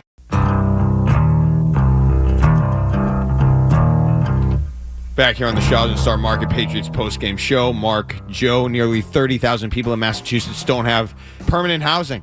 Heading Home is changing that. Get involved today at headinghomeinc.org. And we're back here with Greg Bedard of the Boston Sports Journal, and I'm glad we came back, Greg, with that sound from the Pop Douglas touchdown. I want to ask you about Pop Douglas because, frankly, there have been times this year where I'm not sure they wanted him on the roster, wanted him that involved. There have been times this year where I'm telling myself this might be the best receiver on the Patriots. What is Pop Douglas for this team, and how, based on what you've heard, what you've seen, do they view him right now? What is he for this team? I think he's basically, the way I view his role right now, and we'll see if this changes with the booty hamstring injury. I don't think it will, because I think they play two different positions. But it's basically him and Steph Diggs sort of platoon as the slot, and I would say Demario Douglas is sort of the bigger hitter. If they can isolate him and get him some shot plays, we sort of see him live on these posts and deep cross. So I think he's doing a really good job. Hard to say whether they need more for him. I think that a lot of these guys you've seen, it's somebody else every week. Depends on the matchup, depends on the other team. But I think he's doing a good job. I think he's gaining more confidence. I think he kind of had his confidence shaken early on in the season with sort of like a reduced role, and he wasn't seeing the ball that much. But I think he's getting a lot more comfortable right now. Just to pick up on the booty thing, how do they play this with the hamstring? We saw what happened with Christian Gonzalez, but you got Tampa Bay next week, and then you have the short week on Thursday Night Football. Is there a chance that he could miss both games? Yeah, I think there is. Given how we saw, I mean, it's really hard to tell. Every player and every injury is different, but it's either, I think he's either got a really good chance of playing in the Thursday night game, or there's a good chance that we won't see him until after that. Get him a bunch of rest, and hopefully that's good enough. I did see him grabbing his hamstring, earlier in a couple plays right towards the end of the first half, but then I saw him trot back out there into the huddle, and then suddenly, at halftime, he was gone. But that's obviously a big blow. You could see, the confidence that Drake May has in him. They don't really have any ready-made sort of replacements at that ex-boundary receiver. They've tried Kyle Williams, but obviously that's been a disaster to this point. Another miscommunication today. I think when you're talking about just the game plan, I think, Mac Hollins has a better chance to do that. But then again, they like to put him inside to help in the run blocking, even though that's a little bit hit and miss. But, it's going to be a challenge to replace Booty. And Christian Gonzalez was not on the field, it sounds like, at the end of the game. But he looks like he passed protocol. But it was a tough day for the corners, right? Drake London was outstanding. But was it a mismatch for Marcus Jones? I know we're going to say it wasn't a good day for him, but you're going up against the size difference, and at times, shouldn't that be Carlton Davis's spot for that? Yeah, so this is one of my, and it's hard to really complain about it because, their points per game continues to be good, but, the advanced analytics with everything. I mean, the Patriots have one of the best run defenses in the league, yet, in like DVOA, they're still 28th in defense. That just tells you how bad their pass defense has been, especially against the teams that they played. One of my main criticisms about this team is like I don't love the defensive system from these guys in Tennessee. They're known for being pretty zone heavy. They can play man. They do play man, certainly in some key spots, and it works out well for them. But I do think that they need to. I think that more man coverage suits the personnel on this team, and I think they need to go to it. And then what we saw in the end zone today, or in the red zone against Drake London, that's a coaching decision. How are we going to play? These stacks. How are we going to play? Where these guys are set up near each other. Are we going to switch? Are we going to lock coverage? Because there's pros and cons to everything. If you lock, then you could get rubbed. And, and you're talking about a wide open touchdown. And so, this was a problem in sort of the preseason and early on in the season where teams that looked like teams were picking on Marcus Jones and his lack of size. Other teams are going to see this and they're going to continue to do it. So there's going to have to be a coaching adjustment on how they do these things in terms of whether they switch or lock. Will the biggest theme, Greg, going forward for the Patriots for really the rest of the year be about the turnovers? And if Drake May can avoid turning the ball over? Because, obviously the Falcons aren't the best team in the league. But once again, as soon as he started to kind of turn back to throwing the ball to the other team or fumbling, it became a winnable game for the opponent. Is it really, at least right now, going to be all about Drake May protecting the ball without giving up, those dynamic plays they like to get down the field?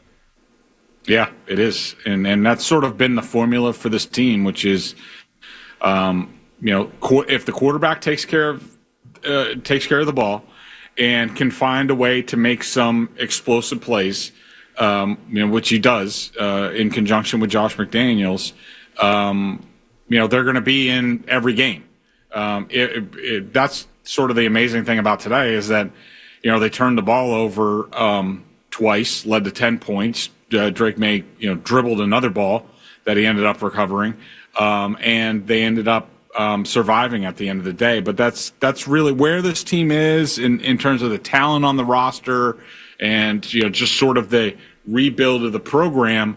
It's unfortunately for Drake, it's all on him. He's got to take care of the ball and he's got to make some plays.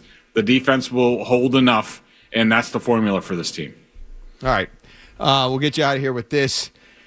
I know Greg wanted me to ask. Cardi B was at the game today. Greg, give me your top 3 Cardi B's. No, okay. I'm just kidding. I know you're a big fan of Invasion of Privacy there in her album.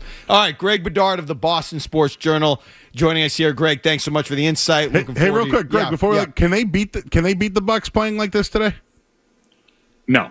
I haven't seen the Bucks in a while. I know. What's his name? The big receiver's been out. Evans has been out, yeah. Were they on a bye this week? Yes. I think they're on a bye. Yep, they're up. So that's big. They could get Godwin back. They could get Ibuka back. Bucky Irvin. No, they can't. Yeah, Bucky Irvin. They can't beat the good teams in this league with Drake May turning the ball over twice. Can't happen. Okay. All right, Greg Bedard, Boston Sports Journal. Thanks, Greg. We'll talk to you Tuesday. Thanks, Greg. Sounds good. Thanks, guys. That's what it is, the turnovers. Okay, more to get to. 617-779-0985. We'll be back on the Shaw's and Star Market Patriots postgame show. Joe's going to have a headlines, but first, let's pause 10 seconds for station ID on the Safety Insurance. 98.5 The Sports Hub, Patriots Radio Network.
Music of the Game is brought to you by Live Nation. Bad Omens. Do you feel love North American Tour 2026 live at TD Garden on March 11th with special guests Beartooth and President. Get tickets Friday at livenation.com. Back here at the Star Market. Check that, the Shaws and Star Market Patriots postgame show. Mark, Joe, 617-779-0985. We appreciate you who are those waiting on hold. James is in Andover. Hey, James. Hey, guys. Joe, first time, long time. Regarding May specifically, his quarterback rating was still over 100 today when, some people are obviously talking about not optimal day. So keep that in mind, and definitely tells you a lot regarding where he is. The other thing, very quick. Go ahead, James. Continue. Sorry. No, I was going to say, if he's, over the next 10 years, if he's consistently a top 5 quarterback, I would more than take that. I'm not expecting Peyton Manning, Tom Brady. So that's it, guys. If you can comment on that, I'd appreciate it. Thanks for the call, James. Well, I'll say this in response to what James just offered. That's nice to say now. And he's right. James is not wrong. I'm just saying, based on the talent we're seeing, it'd be nice for him to win one day some playoff games. I could see it getting a little frustrating if he's not able to win a playoff game year in and year out. If it got to that, I'm not saying it's going to get to that. I'm just saying based on the talent, it'd be nice to see him win some playoff games and get some, make some big plays in those moments and let the Patriots go on a run or two here in the next few years. But we're not there yet. And I do agree that it's looked really good.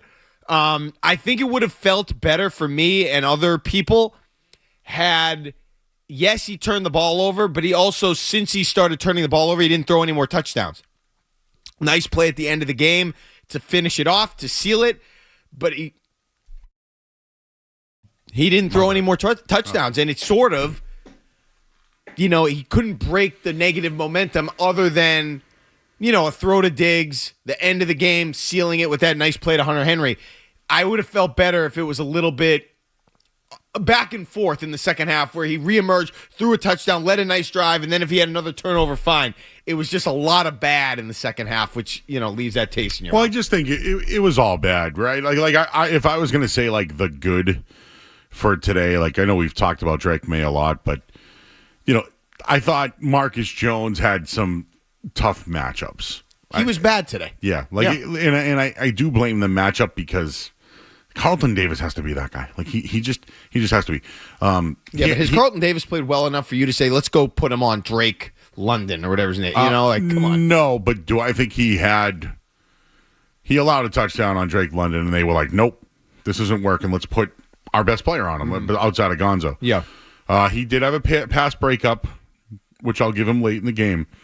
I thought Nwenu was bad. He was bad. I would like to say Jared Wilson too, but Mike Nwenu's got to be better than this. And, just after this week trading away 2 former second-round picks and this guy getting the big contract, I'd look at him as maybe next year. Yeah. They might have a whole right side of their line next year. Sure. So I know what we're talking about today, but overall, I thought those were bad things. But their run defense did it again. I think Bijan Robinson, in my opinion, can be a top 5 player in the league. Yeah. They held another running back under 50 yards today, but that's why that turnover today was big. It kept Bijan's chances of being in the... If they're up 21, 24, 24-7, Bijan's not running the ball. No, it's done. Over. And you would honestly probably let him. You'd be happy to let him just run the ball and just get his or whatever at that point. Another thing we haven't discussed, just real quick, the first series for the defense, better. Stopped them, but they scored on the second drive. Yeah. The Falcons have struggled scoring on the first drives this year, which is consistent. Chris in New Hampshire. Hey, Chris. All right, guys, I got a question for you. What is the portion of the team that can do better to make the team be more successful? There is one aspect that we're missing. And then one last thing. This guy that's saying Mark Dondero, he is. Mark had a great game today. Mark, you've done a great job. Was he going to insult me too? No, but today you've been great. Thanks. No, for real. You were better than Drake May today. No.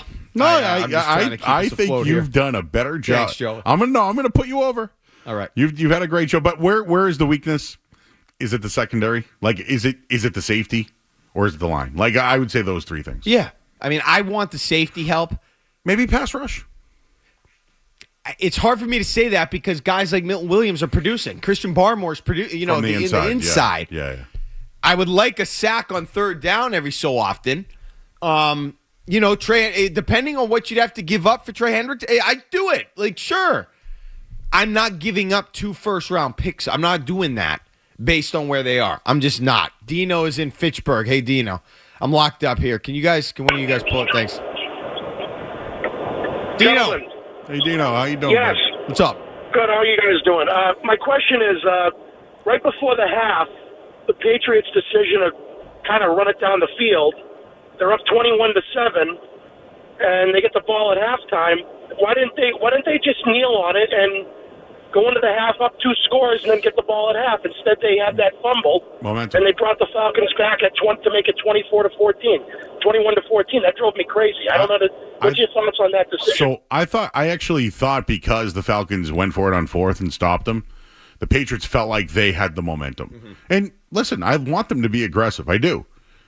What would have been better, just kneeling on it and going into the half, getting the ball, or trying to be aggressive? 100,000% doing what they did. And again, I hope they are not discouraged for doing that in the future, because that is what you do in that situation, especially when you have an MVP level quarterback. And as of right now, Drake May is in that conversation, that category. That's what you do. Yep. You go for the points, even if it's a field goal. If you have a minute 30, a minute 20, and a timeout or whatever, even no timeouts, you don't kneel on the ball. Mm-hmm. You go for points. That's good. That's the best practice. Yeah. I will totally say this. disagree with the call. Last year, listen, guys, this turnaround 7-2, winning 6 in a row. Do I have to remind you last year that Gerard Mayo would have sat on that? Gerard Mayo did sit on that. They had chances to go for 2-point conversions on the road, and they didn't. So I just want to say that last year's team wasn't aggressive. I would say that's the biggest difference in maybe why they won today's game. A couple. The Saints game got dicey. Vrabel threw that challenge. They won, right? Victory formation. Yeah. Tonight, on a 3rd down, they went for it. They went to Hunter Henry on a 3rd down. They were aggressive. It's the reason why they won both those games. You don't want to be reckless. You don't want to be stupid. But that's what the best teams do. The best teams have quarterbacks and offenses that can execute in that situation and go get points. And that's the mentality that this team needs to have. So I totally support that. I don't care that it went to, it blew up in their face and it ended up sort of derailing their game and their momentum and all that. That's going to benefit them more often than not when they have that mentality and they go for it and they get points at the end of the half. Do that every time. That's what you have to do. All right, more to come here on the Shaw's and Star Market Patriots post-game show on the Safety Insurance 98.5, the Sports Hub Patriots Radio Network.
lost his balance, but he stays on his feet, runs it right from the 20, stumbling, he's hit at the 25, still going with a dive across the 11 for New England. Holy cow, Josh McDaniels. What a call, what a route. And I say that because Diggs came in short motion, and then he ran a double move. He ran the drag to the right. He was wide open. Drake didn't see Diggs. He stuck with Pop running the drag from the other side. It's a double cross drag.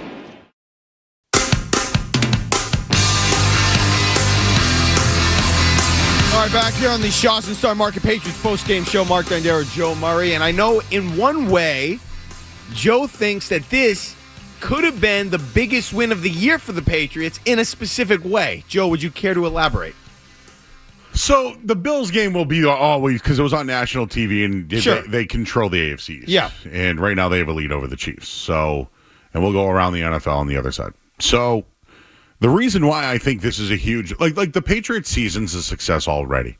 Correct. They have the quarterback, right? And I think they have the coach. And I just want to bring it up to 2 years ago when the Patriots moved on from Bill Belichick. They could have picked whoever they wanted. They could have brought in Mike Vrabel. But Robert Kraft wanted to stick with Gerard Mayo. The Falcons, well, Arthur Blank went on a boat, right, with Bill Belichick, and they were talked out of it. Yep. They brought in Zach Robinson, who was part of the coaching tree of McVay. They landed on a retread that they've already had in Raheem Morris. Then they traded up for Michael Penix. So if you look at what Atlanta's done with Raheem Morris and Michael Penix, and I'll throw in Zach Robinson, the Patriots had their hiccup with Gerard Mayo.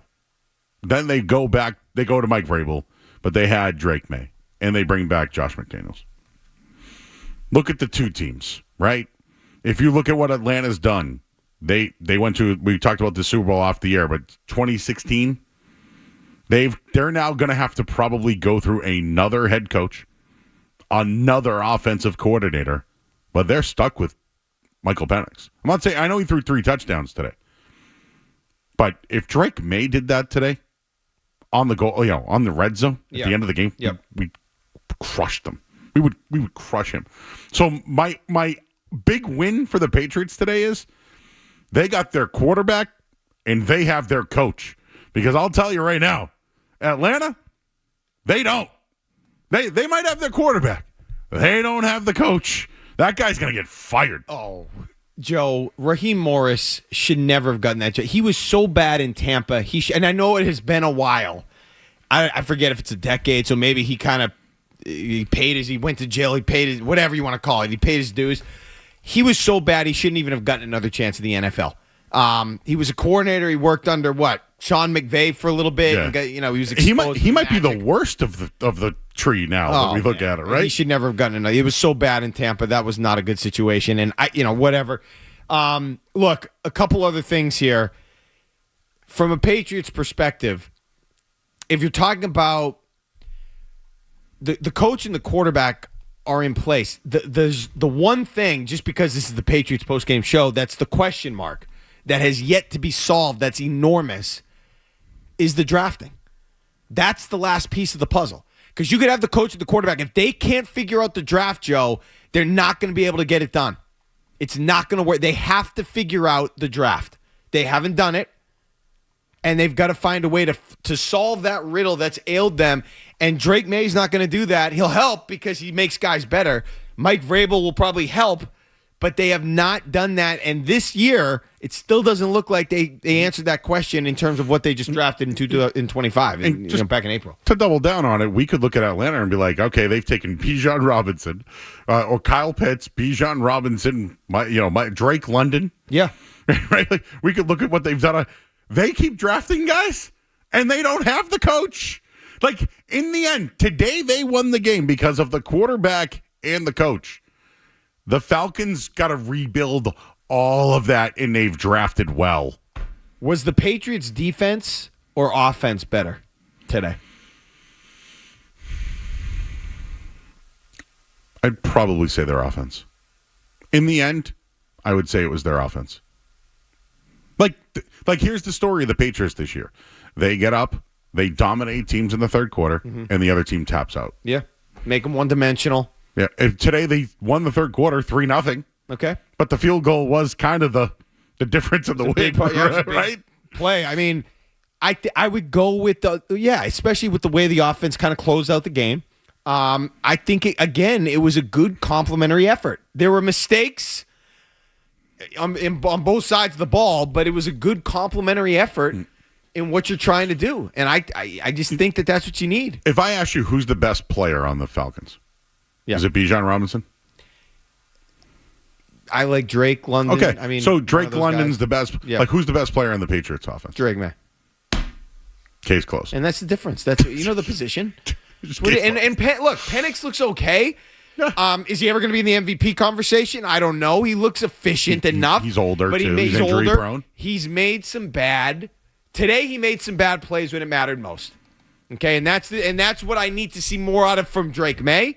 We didn't get the chance necessarily. It was a good end of the game situation where they converted, but it's not, a game-winning drive down 2, down 4 in the fourth quarter. It wasn't that.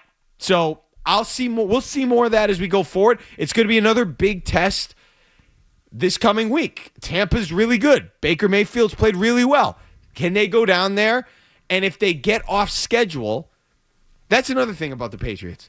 How many times have they been off schedule? Even during stretches where they haven't played well, Joe, they've been pretty much on schedule the entire season. I would say even the Pittsburgh game, I know they had the turnovers on the goal line.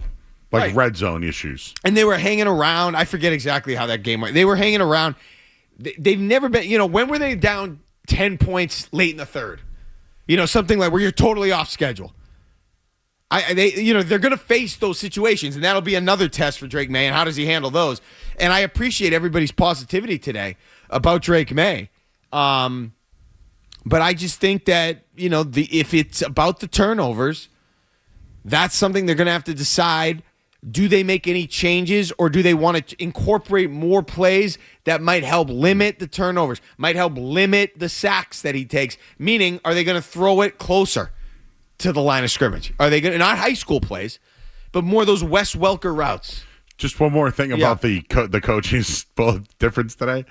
We talked about it last break, but Mike Vrabel was asked today, hey, did you have that conversation on what to do on third down? He goes, just go win the game.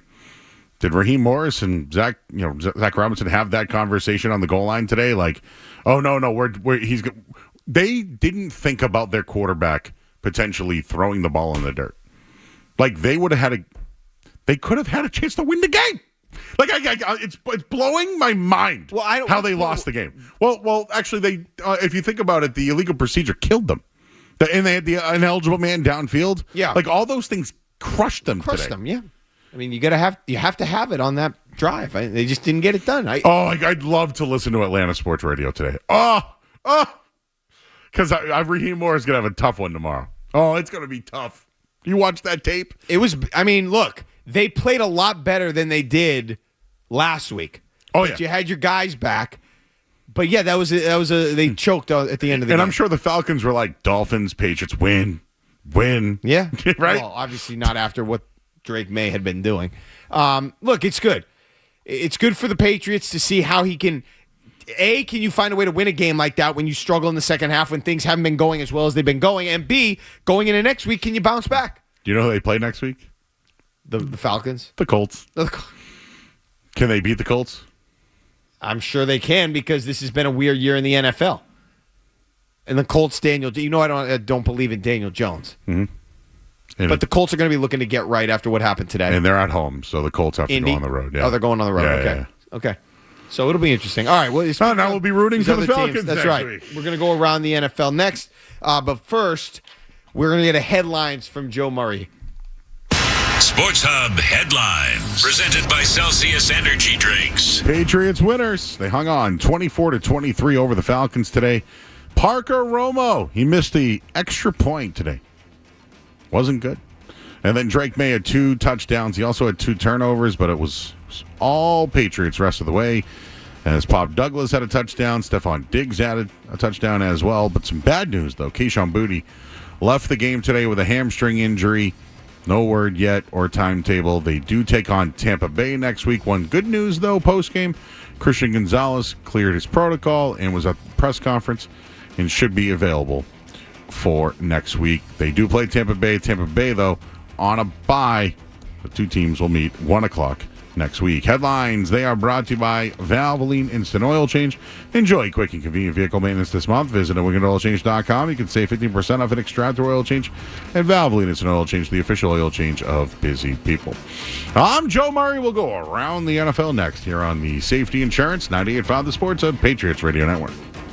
Cut your energy bills without sacrificing comfort. Upgrade your home with Bruin Remodeling and their energy-efficient windows, providing superior insulation and comfort. They offer free estimates with no obligation. Plus, when you tell them Big Jim sent you, they'll give you up to 20% off your project. Visit BruinRemodeling.com to schedule your in-home estimate. Now's the time for a great deal on a new Honda.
Joe. Sort of a wild day around the NFL today, Joe, including an upset with the Vikings and Lions.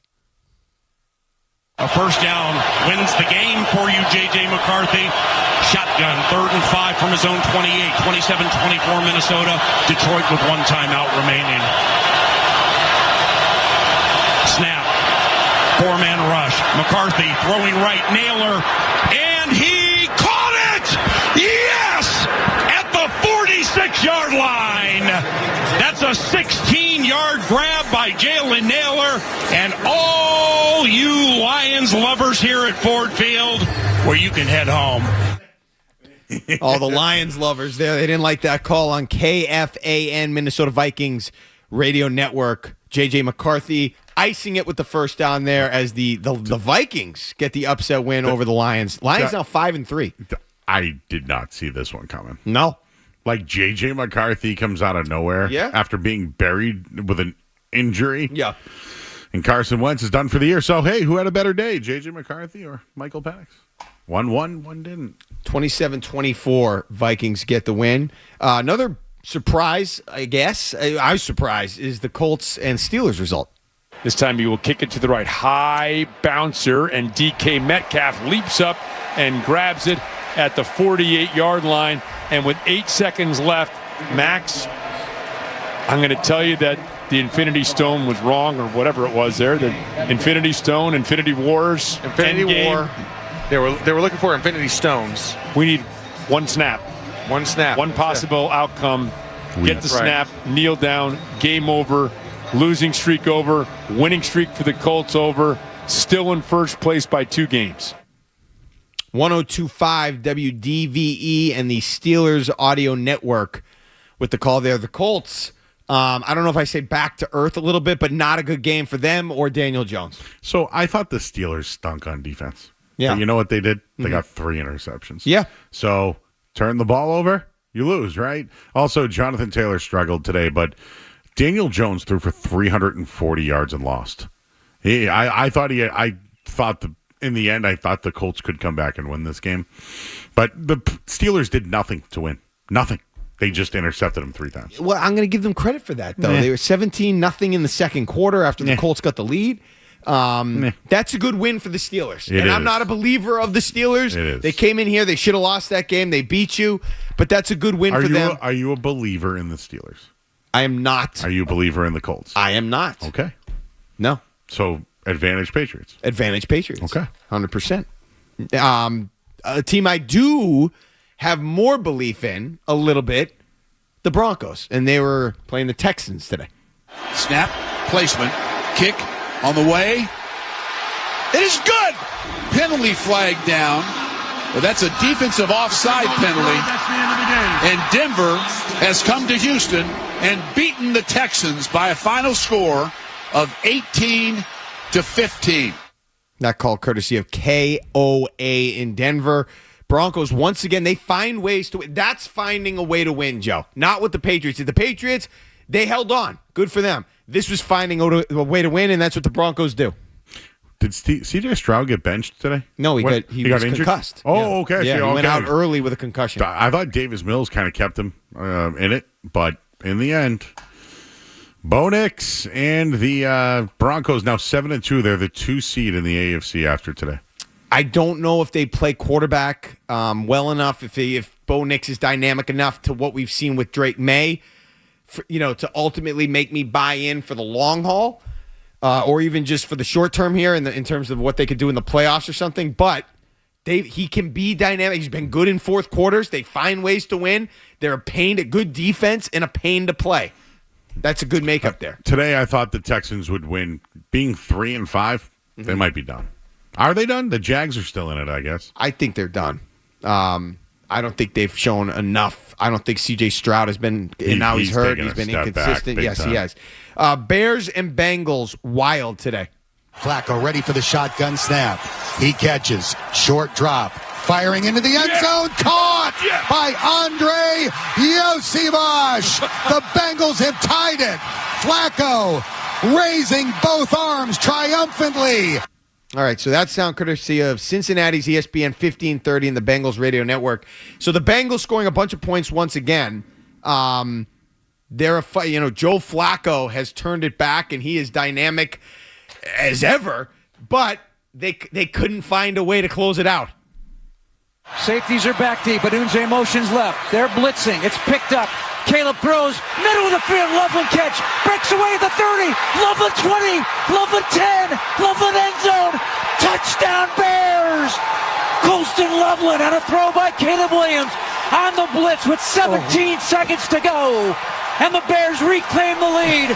47-42. He outran the Bengals here in the jungle. The Bears have the lead again. Sound courtesy of the Chicago Bears radio network, and I believe, was that after an onside kick? Did they get an onside kick in that game? There was a lot. Yeah, there was a lot going on there. At one point when I was doing the headlines, well, they might not have got an onside kick. And then they have the lead. Yeah. And what a tough day.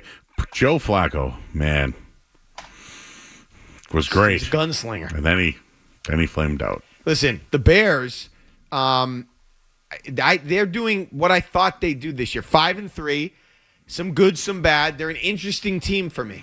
I'm still interested. I don't like Caleb Williams, but I'm interested in him. Would you say that they have a better coach quarterback than the Bengals did today? Than the Bengals did?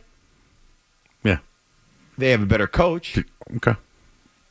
So you don't think Caleb Williams is better than Joe Flacco? Not right this moment. No. Okay. No. I don't. They have a better coach. I think the Bengals have the better quarterback right now. Okay. Right now. When does Joe Burrow come back, or is he? December. I mean, I don't. You think he's really late? Is it going to be too late? They're 3-6. They're in the AFC East. The AFC with the Ravens. The Steelers making a win run today now? did not help their situation. And the Ravens winning Thursday. Yeah, and now they look like they're. It looks like the Ravens found it a little bit defensively, which is not going to be good for the rest of the AFC. We'll see if they're too far out, but that'll be interesting. Bills Chiefs currently going on in Buffalo. Reggie Gilliam sets up the push behind, and no signal from the official. They don't think he broke the plane. We're going to have a repeat of the AFC Championship game. How we doing on the spot, guys? Yeah, it was third and final. Looks like Josh is across the end zone. It looks like he just barely gets the football over the white. Well, those spots for Buffalo are always important. Yeah. WGR Sports Radio 550 in Buffalo. The Bills currently leading the Chiefs. They're in control of the game. You never count the Chiefs out. Mahomes has the ball. What is it, 28-13 right now, early fourth quarter. But the Chiefs are facing, I believe it's a 3rd and 17. So, once again, the Bills dominate the Chiefs in the regular season. Mm-hmm. It does feel different this year for Kansas City. Look, if they lose this game, Kansas City, just because this is a team that I think is real, it's not easy for them if they lose this game. They will drop to 5-4, and then they have coming up at Denver, and then home against the Colts. That's a tough stretch there, and then after that it's at the Cowboys. I don't know if that might be the Thanksgiving game at Dallas. And there's a couple of interesting things going on here, but the Jaguars are winning right now. They're up 4. Yeah. If they win and the Chiefs lose, Chiefs would be out of the playoffs. Jaguars would be in. And I just think those games against their division, they still have another one with the Chargers. The Raiders aren't anything, but 2 with Denver. I mean, I'm not going to say they could sweep Denver, but I'm not going to sit here and just guarantee that. I'm telling you, more than not, the Patriots are a playoff team. Like it would. How do they not? What I'm just saying is 7-2. Like, yeah, I know Pittsburgh beat them in the head-to-head, and the Bills are still alive, but the Chiefs are the only team with the Jaguars. Yeah, and then the other teams is the Texans, and it could be the Ravens. The Patriots are a playoff team. They're a playoff team. I'd be shocked. This is why I think they're going to win the AFC East. I think the Patriots are going to win the AFC East. I'm more confident in saying they're a playoff team, but they could. I mean, they're in control right now. Look, if you don't turn the ball over, I don't know. I still don't know how you beat them based on what we've seen. If the opponent doesn't force turnovers. Okay, once again on some of the scores, 28-13 Bills over the Chiefs. Bears, they did beat the Bengals. The final was 47-42. 27-24 the Lions fell to the Vikings. Other scores, the Panthers and Packers. Panthers beat the Packers 16-13. That's a bad loss for the Packers, too. At home? Were they at home? They were at home in that game. Lose to the Panthers. Chargers beat the Titans 27-20. And the Giants, they fell to the 49ers 34-24. A nice little day for Mac Jones. 27-20 Steelers. Oh, Mac beat the Jones, Colts. huh? Yep. 18-15, it was the Broncos over the Texans. Okay. When we get back, we can look ahead to the game at Tampa next week for the Patriots. A big one. We'll be back here. More to come on the Shaw's and Star Market Patriots postgame show on the Safety Insurance 98.5 The Sports and Patriots Radio Network.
Upfield, throws the ball downfield. He's got a receiver open.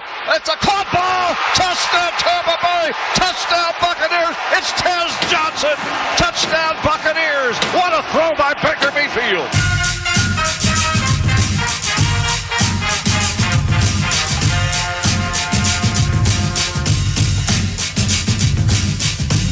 Back on the Shot with Star Market Patriots post-game show. Big one next week. This is the one we've been highlighting, Joe, all year, really. We thought this was going to be the biggest game outside of that Bills matchup when they were really going to be tested. What are your first impressions of what the Patriots will face next week in Tampa against the Bucs, who are on a bye this week?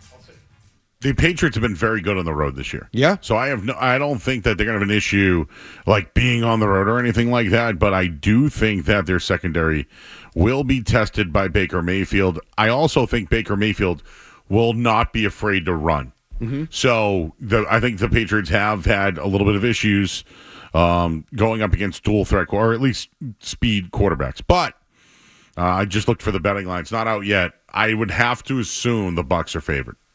They're coming off a bye. They're going to be well rested. At home.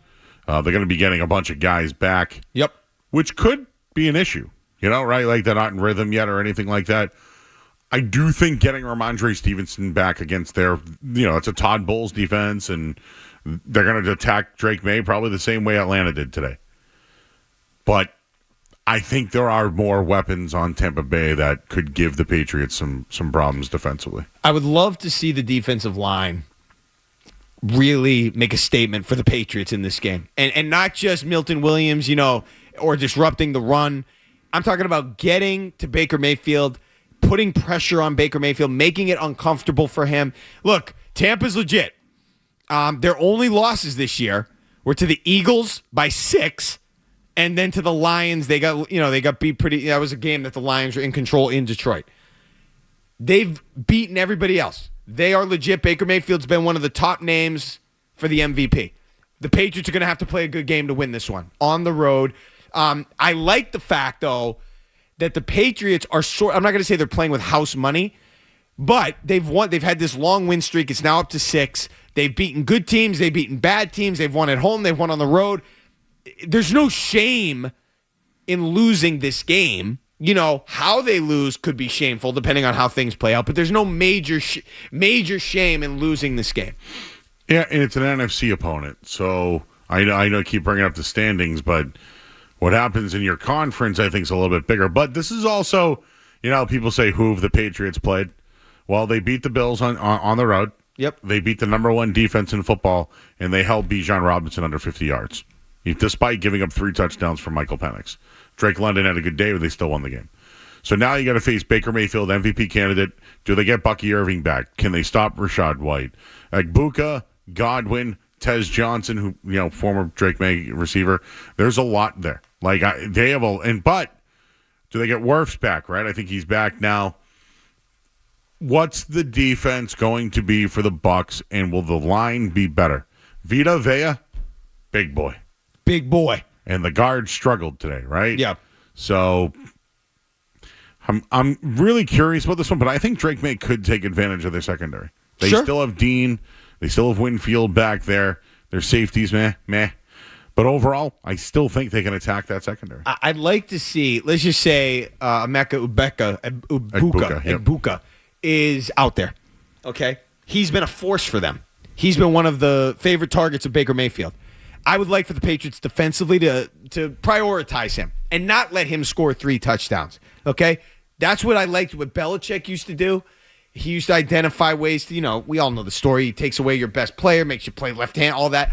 I'm not saying you have to be Belichick, but don't let the best player dominate the game or get his and then you deal with everybody else. I like it better when you cut off the head of the snake and try to get their impact players into, whether that's Gonzalez following them around, get them to a position where they're uncomfortable, where they're not able to make the plays. I was disappointed in that today. Another thing, Joe, we haven't talked about much that I would like to see an improvement on, red zone defense, especially goal to go. They're still not that good there. They're still giving up touchdowns in those situations. Can you find a way to break through in that regard?